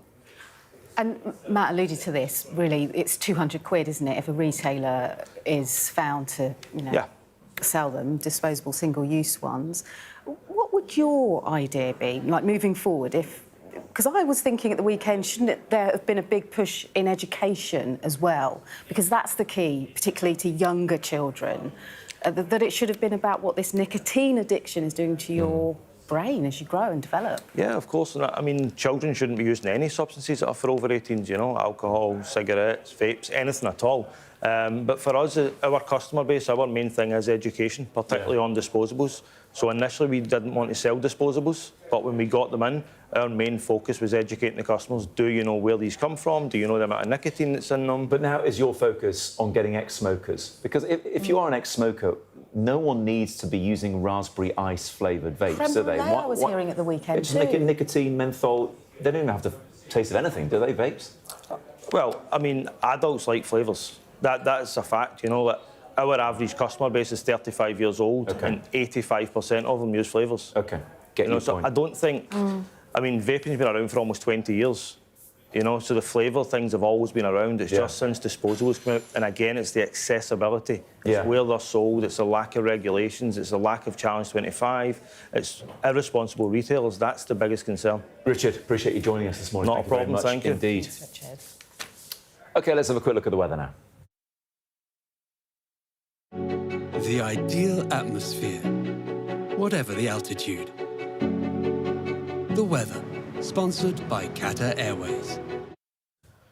Well, the first part of June doesn't really look like the first part of May because it's going to be unsettled with widespread showers and more prolonged rain being forecast. But today, the south should be drier later on. It's dry and quite sunny at the moment, in fact, bar a few showers near exposed coasts. This morning will stay mostly fine for most, although a few more showers are likely, mainly in the far north and around the southern North Sea. Temperatures are pretty similar to yesterday as well, the low 20s for many. Ireland, Northern Ireland and Western Scotland are turning wet and windy during this afternoon and evening, though. Breathtaking views with clear skies ahead. Qatar Airways sponsors the weather. We've got your Sunday mornings covered. From the front page and the sounds of the streets to the voices of the people who make the major calls and big picture politics beyond Westminster. We'll put you at the heart of our story. I'm ready. Are you? Join me, Trevor Phillips, Sunday mornings on Sky News.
Good morning. It is 9 o'clock. It is a huge day as well for the government and for the armed services. The Prime Minister is to announce the results of the Defence Review later on this morning. We'll bring you that live, of course.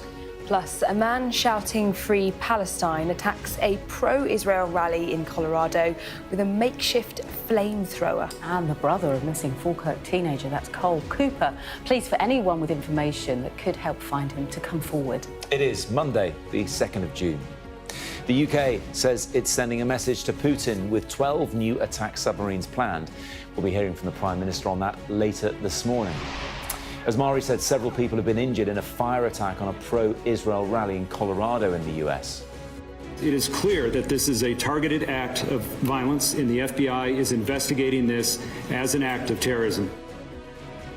A new round of peace talks between Russia and Ukraine is taking place later on, just hours after President Zelensky launched a drone attack deep inside Russia.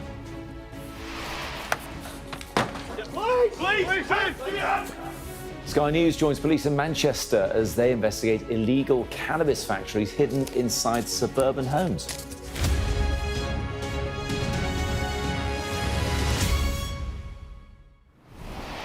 Good morning. It is a big day for the government, a big day for the armed forces and for the defence of the entire country. The Prime Minister is to announce the results of the long-awaited Defence Review on a visit to Scotland later on.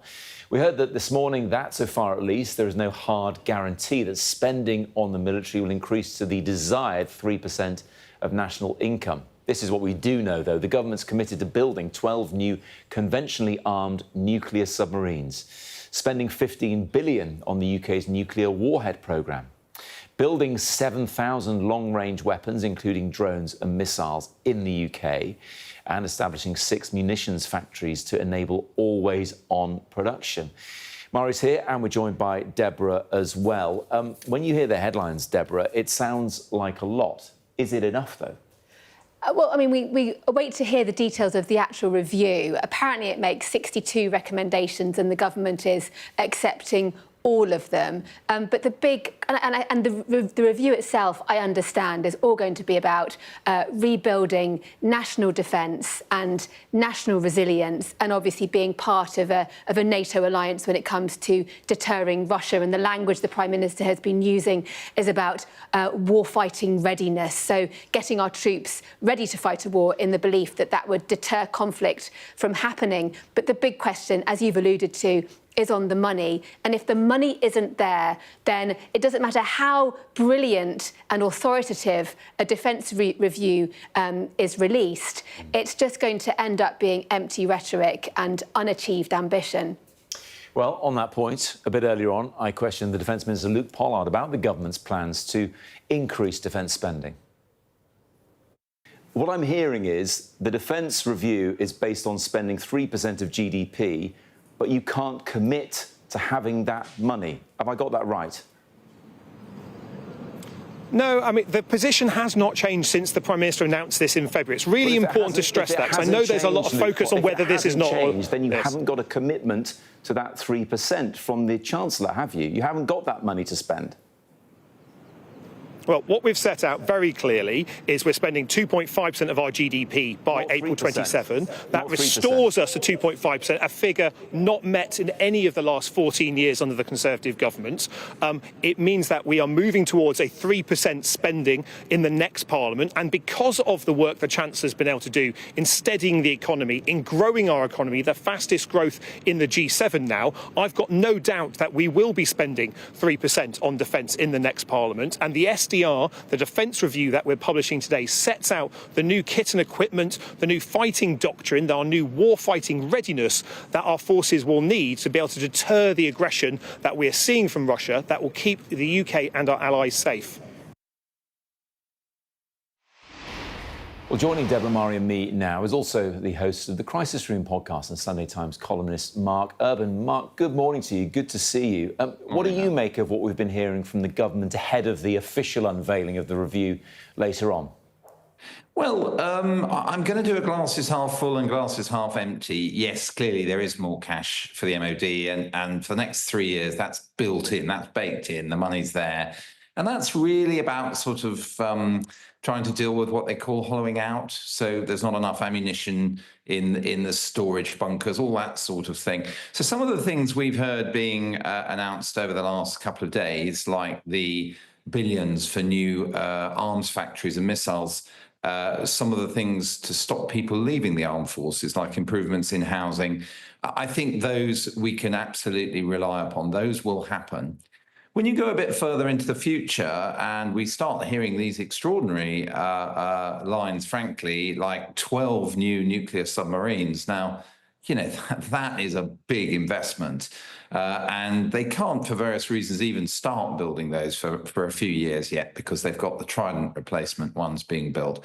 So you look at that and you think, OK, well, if we're not that sure about the 3% and how it comes in year by year, how they build towards that figure, then how safe is a commitment to 12 new nuclear submarines, or indeed a big increase in the force of destroyers and frigates that's also being talked about? I mean, these would both be very, very welcome from a naval standpoint, but are they actually affordable over the next several years?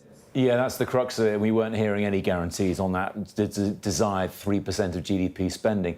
I have to say, Mark, though, timing's a funny thing, isn't it? We're talking about these big investments, billions of pounds worth of investment, the morning after Russia lost billions of pounds worth of planes as far away as the Arctic Circle, because Ukraine was clever in using drones, which didn't cost, you would imagine, the same amount. Is Britain looking at the right kind of stuff to buy here? Well, there is, in this review being announced today, for example, quite an interesting project to build underwater uncrewed infrastructure. So in other words, you would have uncrewed submarines, acoustic sensors, defense systems underwater around the coast of Britain to safeguard things like those Trident submarines as they go in and out of Scottish waters. So things like that, I think you can say, well, the MOD is thinking very innovatively with things like that. You know, we know we can only afford a certain number of nuclear submarines, particularly during the next few years. I mean, right now, you know, 2 hunter-killers working on any given day is about what the Royal Navy can manage. We know one of those is heading to the other side of the world. So, you know, these sorts of innovative approaches, they can be adopted. There are things in this review about that. And, you know, that's all to the good. I would say, though, that some interesting voices have come out in recent days saying, we're just not grasping this with the kind of speed and thoroughness and completeness that we need to. I was just hearing the former chief of MI6, Alex Younger, was talking in those terms a couple of days ago. And they're really looking for something, you know, much quicker and much more profound in terms of a sort of transformation to these new types of technology. Mari, as we've been talking, we are hearing more about what the Prime Minister is going to do later on. Yes, so the Prime Minister is on a visit in Scotland, and at 10 a.m. he's going to be giving a speech in Glasgow all about this strategic defence review. There's also going to be a Q&A, and our political editor, Beth Rigby, will be there. She'll be asking the Prime Minister a question or two herself as well. And what's interesting is the Prime Minister, he's been talking already this morning about this defence review, and he's been talking about what he feels is the priority for the UK. He said on that 3% commitment, he said he won't make the commitment for a precise date purely because he says he doesn't want to partake in what he sees as fantasy politics, fantasy economics, which he believes is what we saw from the Conservatives previously. But he said, nonetheless, when he was asked, you know, are you committed to that 3%, he said yes. So there's a bit of a grey area. He's trying to firm it up, but without firming it up, if that makes sense. So I think realistically he'll be asked about that by one of the many journalists who'll be quizzing him as well. And he also this morning denied denied that the Labour Party was pulling him in one direction on spending on welfare and therefore taking that money away from defence. And he was saying, no, that's a false equation, as it were. That is not what's happening. I'm totally committed to defence. I understand what people are saying about welfare, but we can perhaps do something that fits with Labour values on both of those policy areas. Yeah, although the Conservatives, via James Cartledge earlier on, was saying they would have to make difficult choices. Clearly, we've seen Kemi Badenoch saying, no, we wouldn't be able to afford to bring or to get rid of the two-child benefit cap. They're talking about those hard spending decisions in a way that Labour say they don't have to. Deborah, back to you. Let's just pick up on something Mark said there. In terms of the people you speak to on the inside, are they also saying words to the effect of this needs to be done more quickly, this needs to be more substantial, this isn't quite going far enough? Yes. I mean, the bottom line is, unless you've got the money to meet the ambition, then the ambition is going to slow. And given the urgency that we're told from everybody that we speak to in terms of military chiefs, prime ministers, defence secretaries, the threat is coming now. You've had the head of the German armed forces saying that Russia could attack a NATO country within the next 4 years. And I think people were hoping that this review would be genuinely transformative with genuine urgency. And just a bit of a geeky point about submarines, if you'll allow me, because it is a really interesting... It surprised me that this is the big headline that was released into this morning about this plan, this ambition to build up to 12 attack submarines.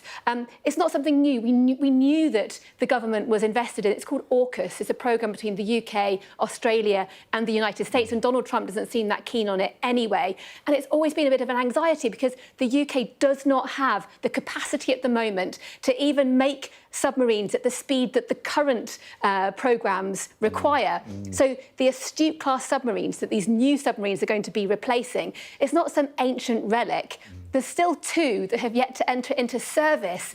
And actually, the contract for those submarines, the Astute-class submarines, was, guess when it was actually issued, the actual contract? 1997. Okay. And after that, a squeeze on the defence budget by the Treasury forced the Ministry of Defence to make a difficult choice to slow that programme down. That increased the cost, and it meant that actually the fleet was reduced in size anyway. So unless you've got the money and the commitment and the urgency, then all of this talk is just rhetoric. Mark, it always boils down to money, doesn't it? Let's just come back to that because, excuse me, speaking to Luke Pollard earlier on, that word growth cropped up again. They're staking a lot still on growth, when if the past year has shown us, that's a pretty rocky path to take. It's a pretty difficult thing to plan for because it's so up and down, especially in these Trumpian days. Will they ever achieve the aims of getting the money that they need to spend? Well, yeah, I mean, growth is the magic quantum here, isn't it? I mean, you can have a 2.5% slice of the cake, but if the cake gets bigger, then, of course, you would, in theory, have a lot more money within that guideline of spending. And ditto, if you go up to 3%, clearly, if there is substantial growth, that's a godsend. Look, the wider questions of the economy are one thing. Another key factor in this is the sort of really tricky state of the public finances. Okay, you can tax, you can cut spending, and you can borrow. And the borrowing bit, we know from what's happened recently in the bond markets and everything else, is very, very tricky for the government. So they can't do really any significant amount of that to resolve the big public spending questions they've got now. So yeah, defence, it is. Look, I don't think we should miss the significance of this moment. It is a turning around of what had been a long-term decline. You know, you go back to when I was born, which is obviously quite a long time ago, in the early 60s, 6 or 7% of GDP was considered normal for defence. And then up until the end of the Cold War, figures of 4%. So getting up from 2 to 2.5 was something that has happened and is now committed to, and getting up to 3 is going to be costly. The real question is, to what extent can we as a country afford it? Mark, thank you very much indeed. Mara, Deborah as well. And just a reminder, actually, if you scan the QR code that's going to pop up on your screen any moment now, there it is. You can follow Sky News and Torsus Media's new podcast series, The War Game, hosted by Deborah. What's in it? Yeah, well, we decided to run a war game to simulate an attack on the UK by Russia, and see how the UK's defences actually would react in the current state before all of this futuristic talk about transformation, to try to, explore not just our defences, our national resilience, and also our alliances, our allies. How will NATO respond? Both terrifying and fascinating. And the first episode out a week tomorrow, June the 10th, I think I'm right to say. Good. Look forward to listening to that. Thank you both very much indeed. Well, staying with the theme of war, I'm afraid, delegations from both Russia and Ukraine are expected to meet in Istanbul for ceasefire talks later on, just a day on from that audacious Ukrainian drone attack deep inside Russia, which Deborah was talking about a bit earlier on. This is the building they're meeting at. The Ukrainian delegation is already there. They're obviously keen, although we've heard President Zelensky in recent days saying he's frustrated that there is no detail from the Russian side as to what they would attach to any possible ceasefire.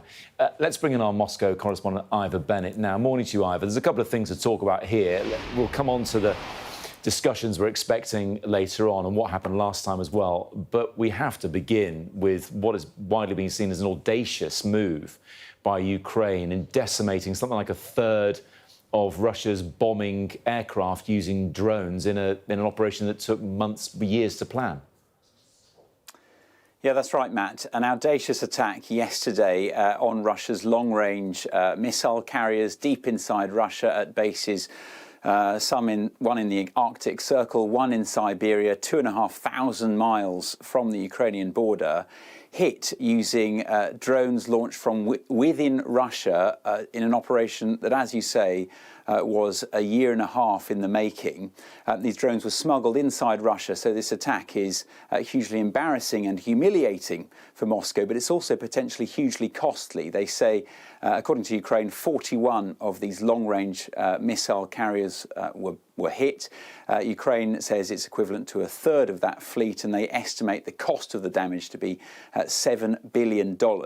And the fact that some of the pro-Kremlin military bloggers here, influential bloggers, are calling this Russia's Pearl Harbor, I think that really says a lot. They are advocating for a stern and significant response from Moscow, equivalent to, say, the US joining World War II after that Japanese attack on Pearl Harbor in 1941. So I expect there will be a response from Russia, of course, but the question is when, where and how it will be. Some here are already advocating for the use of nuclear weapons on Ukraine. That's not just in the blogosphere online, it's also in one of the state-run newspapers here. The argument that's being made is that Russia's nuclear doctrine allows for such a response because this was a strike on Russia's nuclear-capable bombers. But there are also murmurings of discontent too, with some criticism among the blogosphere aimed at Russia's military leadership. They are pointing the finger of blame at the military command for storing these planes out in the open in the first place. They accuse them of complacency for assuming that this distance alone would keep them safe from Ukrainian attacks. Clearly that's not the case, so I think there will be repercussions from Russia, both externally on Ukraine, but also potentially internally too. Just very quickly, Ivor, the two sides meeting again today. The last time they met in Istanbul, there was that agreement to exchange 1,000 prisoners. Any idea what we can expect today? Will the Russians even show up because the Ukrainians are already in Istanbul? Yeah, the Russians actually arrived yesterday, a delegation led by Vladimir Medinsky, the Kremlin aide who led the delegation last time around, and Ukraine's delegation is also there now. Again, the same delegation as last time, led by their defence minister, Rustem Umerov. So both sides there, the talks set to take place, but I think given the build-up of this intensifying conflict, I think hopes will not be high of a breakthrough. Both sides are due to present their blueprints for peace, and judging by the noises we've heard in the run-up to these talks from both camps, I think these blueprints will only serve to highlight just how far apart these two camps are. These talks are supposed to bridge the gap, but I think that's going to be challenging given how wide it is, but also because of what's been happening the last 24, 48 hours with both sides trying to hurt the other as much as possible and try and bring them to the negotiating table in the weakest possible position.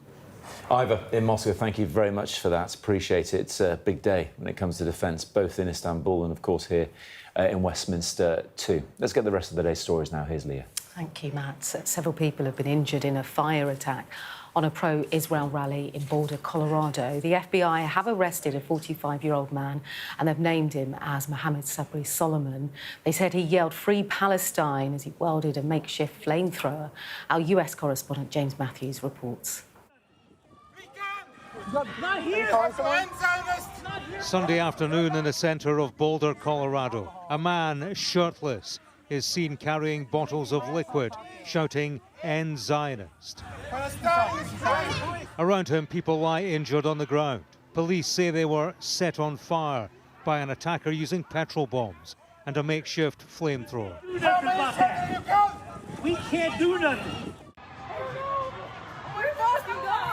Video from the scene shows smoke in the air. Amidst the chaos, police make an arrest of a man lying on the ground. Victims of the attack had been taking part in a Run for Their Lives walk to raise awareness of hostages held in Gaza. This attack happened at a regularly scheduled weekly peaceful event. Witnesses are reporting that the subject used a makeshift flamethrower and threw an incendiary device into the crowd. The suspect was heard to yell "Free Palestine" during the attack. The subject has been identified as Mohammed Sabri Solomon, and he's 45 years old. It is clear that this is a targeted act of violence, and the FBI is investigating this as an act of terrorism. Police say the victims were aged between 67 and 88. The walk past the courthouse in downtown Boulder had taken place every week. He had 3 Molotov cocktails. One of them he threw inside of a group. At the group, and one lady lit on fire from head to toe. And then the other 4 people were also injured and in a fire. He seemed to have a bulletproof vest on or some kind of vest and then a shirt underneath it. And after he lit himself on fire, he took off the vest and the shirt. This person that did this act, that's beyond words also, like potentially killing like this whole group of people. That's unconscionable. Yesterday's attack follows the murder of 2 employees of the Israeli embassy in Washington, D.C. Sarah Milgram and Yaron Lachinsky were shot dead outside the city's Jewish museum 2 weeks ago. Following the Colorado attack, Israel's foreign minister has added to the voices of condemnation, speaking of his shock, describing it as pure anti-Semitism. James Matthews, Sky News in Washington. OK, let's take you through some other stories making the headlines this Monday. One man is dead and a child has been injured after a shooting incident in Carlone Island. The incident happened at the Fairgreen shopping centre at around 6:15 yesterday evening. Detectives believe the dead man's wounds were self-inflicted. And police say they're increasingly concerned over a teenager who's been missing for more than 3 weeks. 19-year-old Cole Cooper was last seen in the village of Longcroft in Falkirk when he asked a school friend for a lift. Officers say they visited more than 200 homes and seized 1,000 hours of CCTV as part of their search.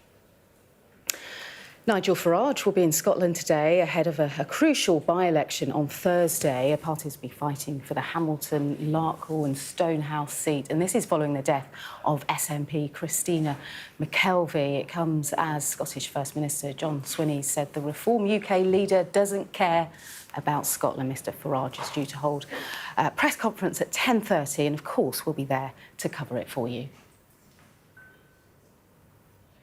So to come on breakfast, we're going to find out what Greg Milam's been up to. Greg is our Chief North England correspondent. Tell us more, Greg. Here I'll tell you why we've been on raids with Greater Manchester Police looking for cannabis farms on suburban streets.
show of military might and menace. Why should the West trust you? Frankly, I don't care whether the West trusts us or not. Sky News. Get the full story first. Have a quick word for Sky News. Is the West right? Are you fueling Russia's war machine? American journalist Evan Gershkovich is on trial here, but was first on display. I'm Ivor Bennett, Sky's Moscow correspondent.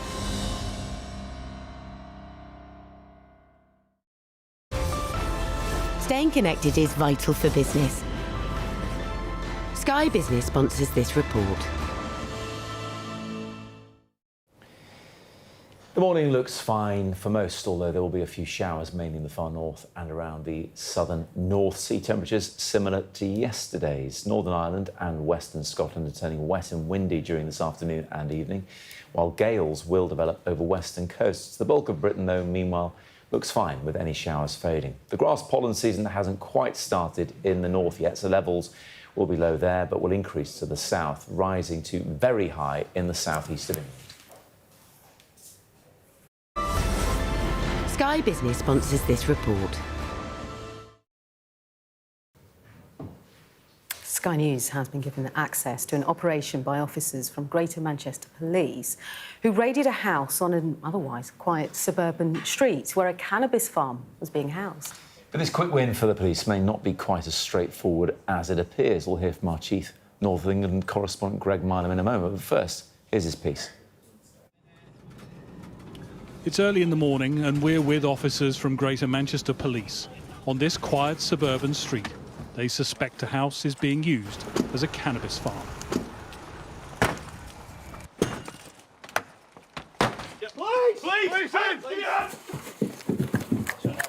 Please, stay where you are. Clear.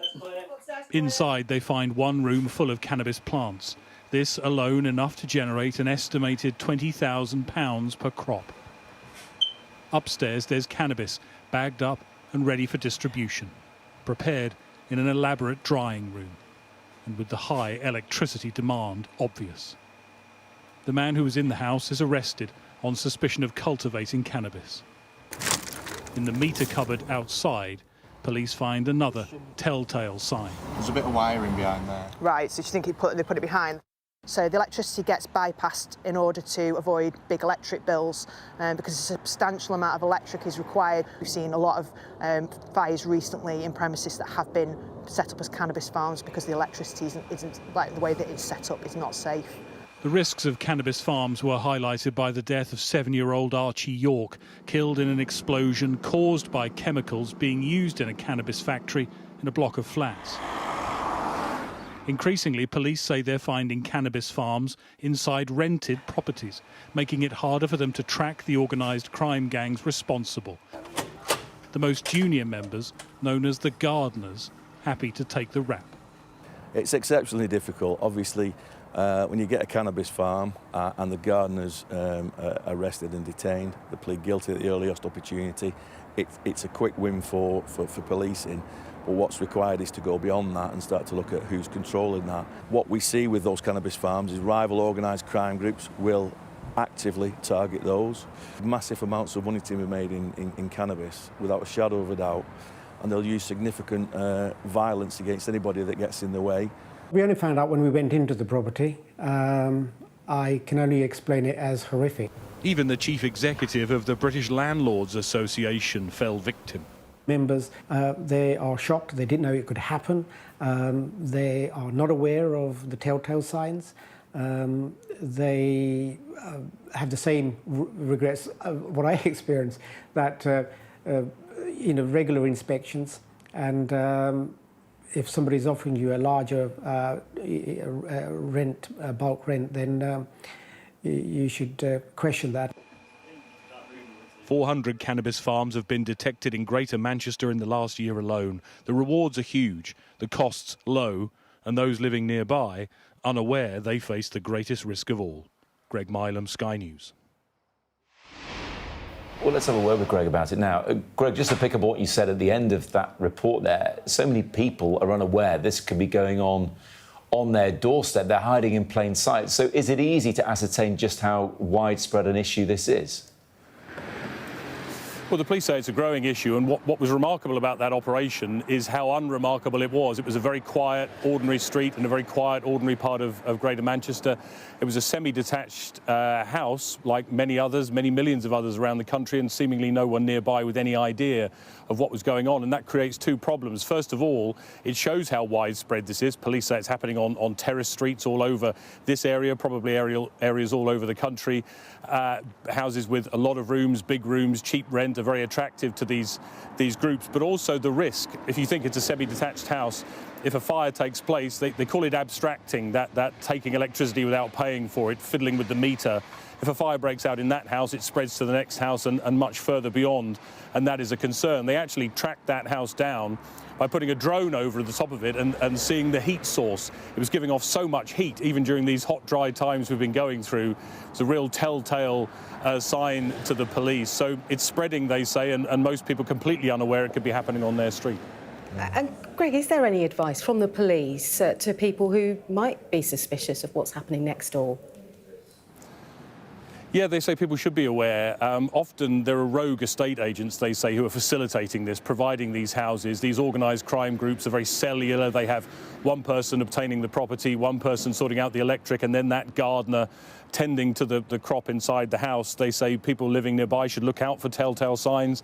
The curtains closed all the time, for example, that excessive heat being given off. And landlords need to be really careful that their properties are not being used for these farms, in particular keeping up with inspections, to know what's going on inside their properties, because the damage that's being caused can run into the tens of thousands. OK, Greg, thanks as always.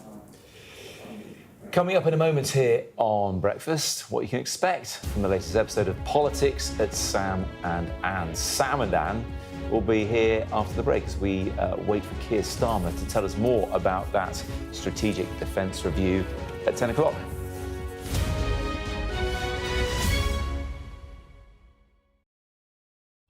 We arrive. A secret hospital hidden in the Myanmar jungle, treating the victims of this bloody war. This is Myanmar today. Its military rulers don't want the world to see, but we have. I fight for my own future. I fight for my generation's future. This is an actual crime. They don't care for that. Myanmar army is only a couple of kilometers away. So this is a major humanitarian disaster.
Big day for the Prime Minister today. We'll bring you his live speech at 10 o'clock here on Sky News, when he's expected to set out the results of the Strategic Defence Review in detail. We've heard a lot of it already. And it's a topic which is no doubt the focus of politics at Sam and Anne's. Sam is here with me in the studio. Anne joins us from Whitstable. Lovely day to be in Whitstable right now, and I'm very jealous. But let's focus on podcasts, not the seaside. What do you think we can expect come 10 o'clock, Sam, from the Prime Minister? Well, this is a moment that Keir Starmer's been promising ever since he got into government. It's a new style of strategic defence review. It's done by external figures led by Lord Robertson, along with Fiona Hill, the Trump advisor. She's now parted ways with that administration, but a key figure nevertheless. And what's so interesting about it is that we had one of these in 2021, and it took us down a completely different path. It said that we needed to look more towards Asia, towards the Indo-Pacific, that troop numbers weren't, the be-all and end-all. This was about kind of Brexit Britain standing alone, standing strong in the world. And this strategic defence review is sort of a reverse of that. It puts Britain much more on an emergency war footing. It makes troop numbers important again. It actually increases our nuclear stockpile. And sort of says, look, we've got to take this stuff a lot more seriously. The 2021 one was funded by a big one-off leap in money, but this one, the money will come over 10 years, even though there's a row over that. So I suppose, Matt, the sort of big question is, if they got it all so wrong in 2021, why should we pay any attention in 2025? Anne, I don't know about you, but I'm all about the money. And Defence Minister, it was Luke Pollard, he was on the show earlier, and he said he was confident the UK would spend 3%, but wouldn't guarantee it. And if it isn't on that Treasury spread list, is it going to happen? Well, I think it will happen, but there's clearly a big argument that seems to still be raging between John Healey, the Defence Secretary, and the Treasury, a.k.a. Rachel Reeves as Chancellor, about what hard deadline can be put on it. But it's absolutely impossible if you look through the commitments that are made in this review, and then that lack of commitment to hit 3% by 2034. It's impossible to have a 9-year timeline, given the urgency of the challenge that Russia presents, say nothing of China, but Russia is foregrounded in this review, on the numbers that are there at the moment. So I think that is the tension. And unfortunately, that is becoming the story. They didn't seem to be able to nail down whether John Healey could say that he was confident that something might happen. Well, I'm quite confident that I might get a great fitness regime going by the end of the week, but it's not the same as saying that I will do and being able to hit targets. I think there will be an internal, more combustion on this, and I think it will have to be hardened up. Should we talk about the politicking around it? Because we've been hearing about this for days now. There's been that drip feed from the government about what is going to be in it. At the same time, where Sam sat now, had James Cartledge from the Conservatives saying, we thought this was going to be announced in Parliament. We haven't seen it beforehand. We've got to wait like everybody else. There seems to be this modern-day routine of drip feeding as much as possible before the actual announcement comes at 10 o'clock. Yeah, I mean, when an opposition party spokesman reaches for we haven't seen the announcement, it really is the sign they've got absolutely nothing to say. I mean, what a waste of breath, quite frankly. The Tories did that when they were in power.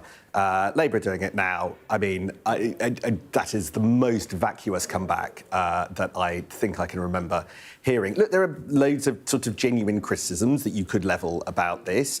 For instance, this was billed as a massive moment, but now there is a separate review by Jonathan Powell into security strategy, which I don't know whether it's actually the document is going to be published, but that's coming in the next 5-6 weeks. So you've got one set of threats published today, another set of threats published by somebody else in Downing Street in the coming days. How does that work? They've also put off the specific decisions about exactly what pieces of equipment are going to be bought until later in the year. There's a defence procurement paper coming in the autumn. So yet more sort of dither and delay, I think, in terms of the absolute core of it. And again, you come back to this question about what this changes. If troop numbers are so important, which they say, it's not going to be that they get the 500, 5,000 more in the next 12 to 18 months. That is a longer period that you're going to get it. If things are so urgent, why does it take so long? You should have told Parliament first. Oh, come on, get over it. OK. Wow. Sass That's from all him. Sam. And I want to go back to the numbers again. Do you envisage this 3% changing? You know, from a global stage, Donald Trump says it should be closer to 5%.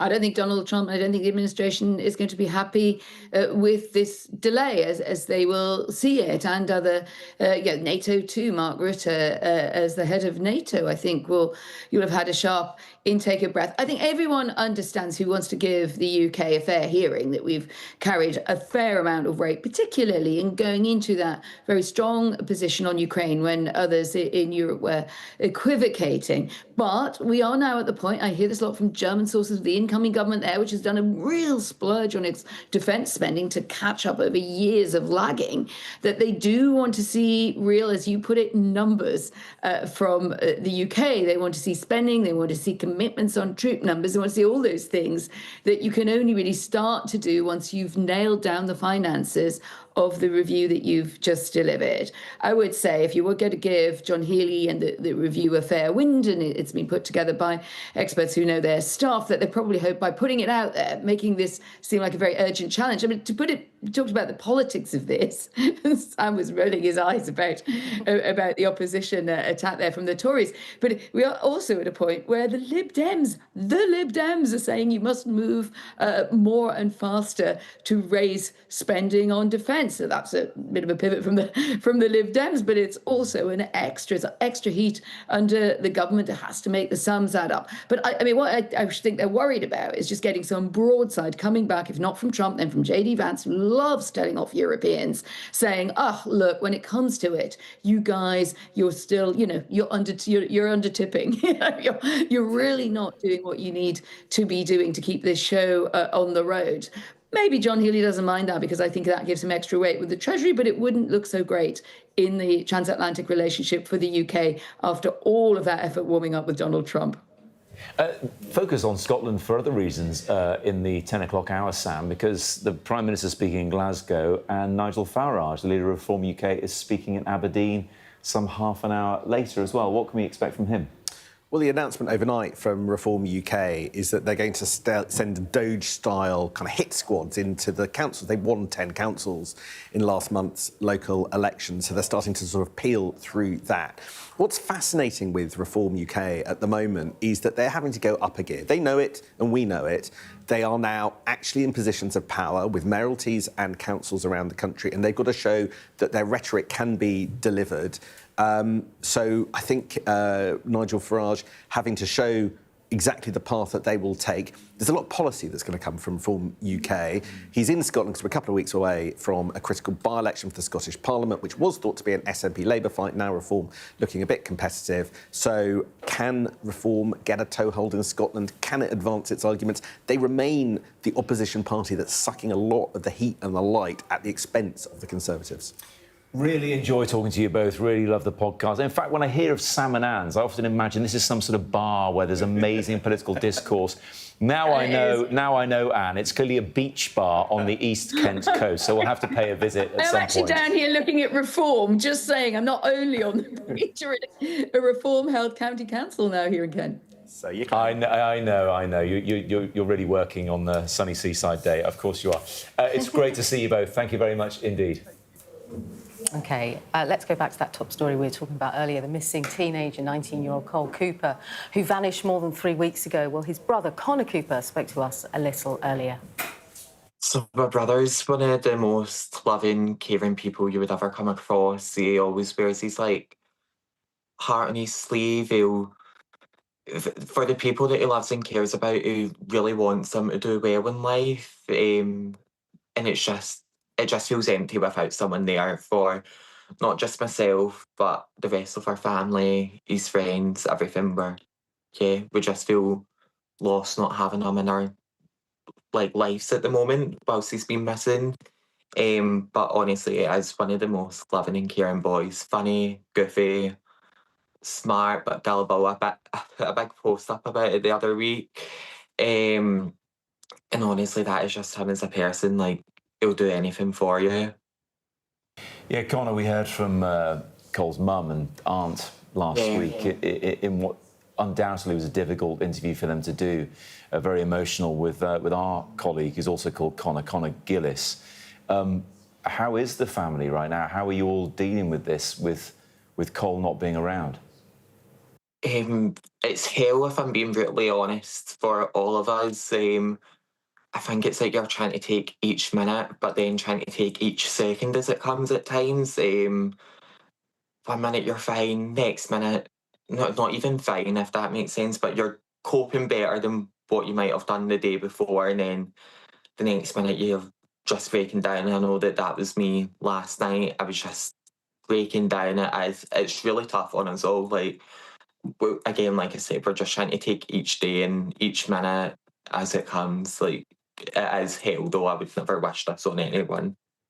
Yeah, Connor, you're doing brilliantly. Thank you so much for just talking to us this morning. I wonder if we just focus briefly on the investigation, because we heard from police who said they've searched 200 homes, they're viewing 1,000 hours worth of CCTV. How has that police support helped the family? Well, obviously doing that, it's like, I do believe that is going to help the investigation, purely because that's not something that we can go about demanding ourselves. If we could, I think we all would. I know that we managed to get certain CCTV, everything like that, but again, we have not got the authority to go and see someone's full footage. Some people have been lovely enough to let us into their homes when it all first started. But yeah, just with the police support, it will help us push the, like you said, investigation further. That was Connor Cooper, who was talking to us a bit earlier on about his brother Cole, who's a 19-year-old who vanished more than 3 weeks ago. Still to come here on Breakfast, Keir Starmer is going to shortly deliver the results of the government's defence review. We'll look ahead to that with Mari and Deborah and Sam in a moment.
Jubilation in the streets, while some emotional. This is a political victory for Prime Minister Modi and his Hindu Nationalist Party. I'm Neville Lazarus and I'm Sky's reporter based in Delhi. Companies like these are helping India in its trajectory to be a serious player in space exploration. Sky News, get the full story first.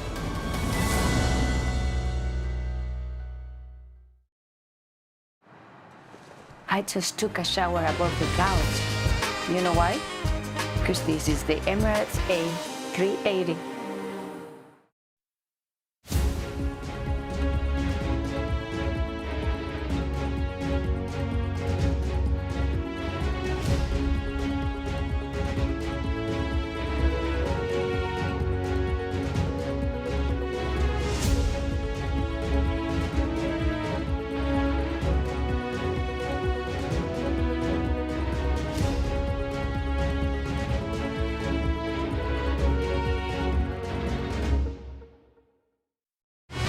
fly Emirates, fly better.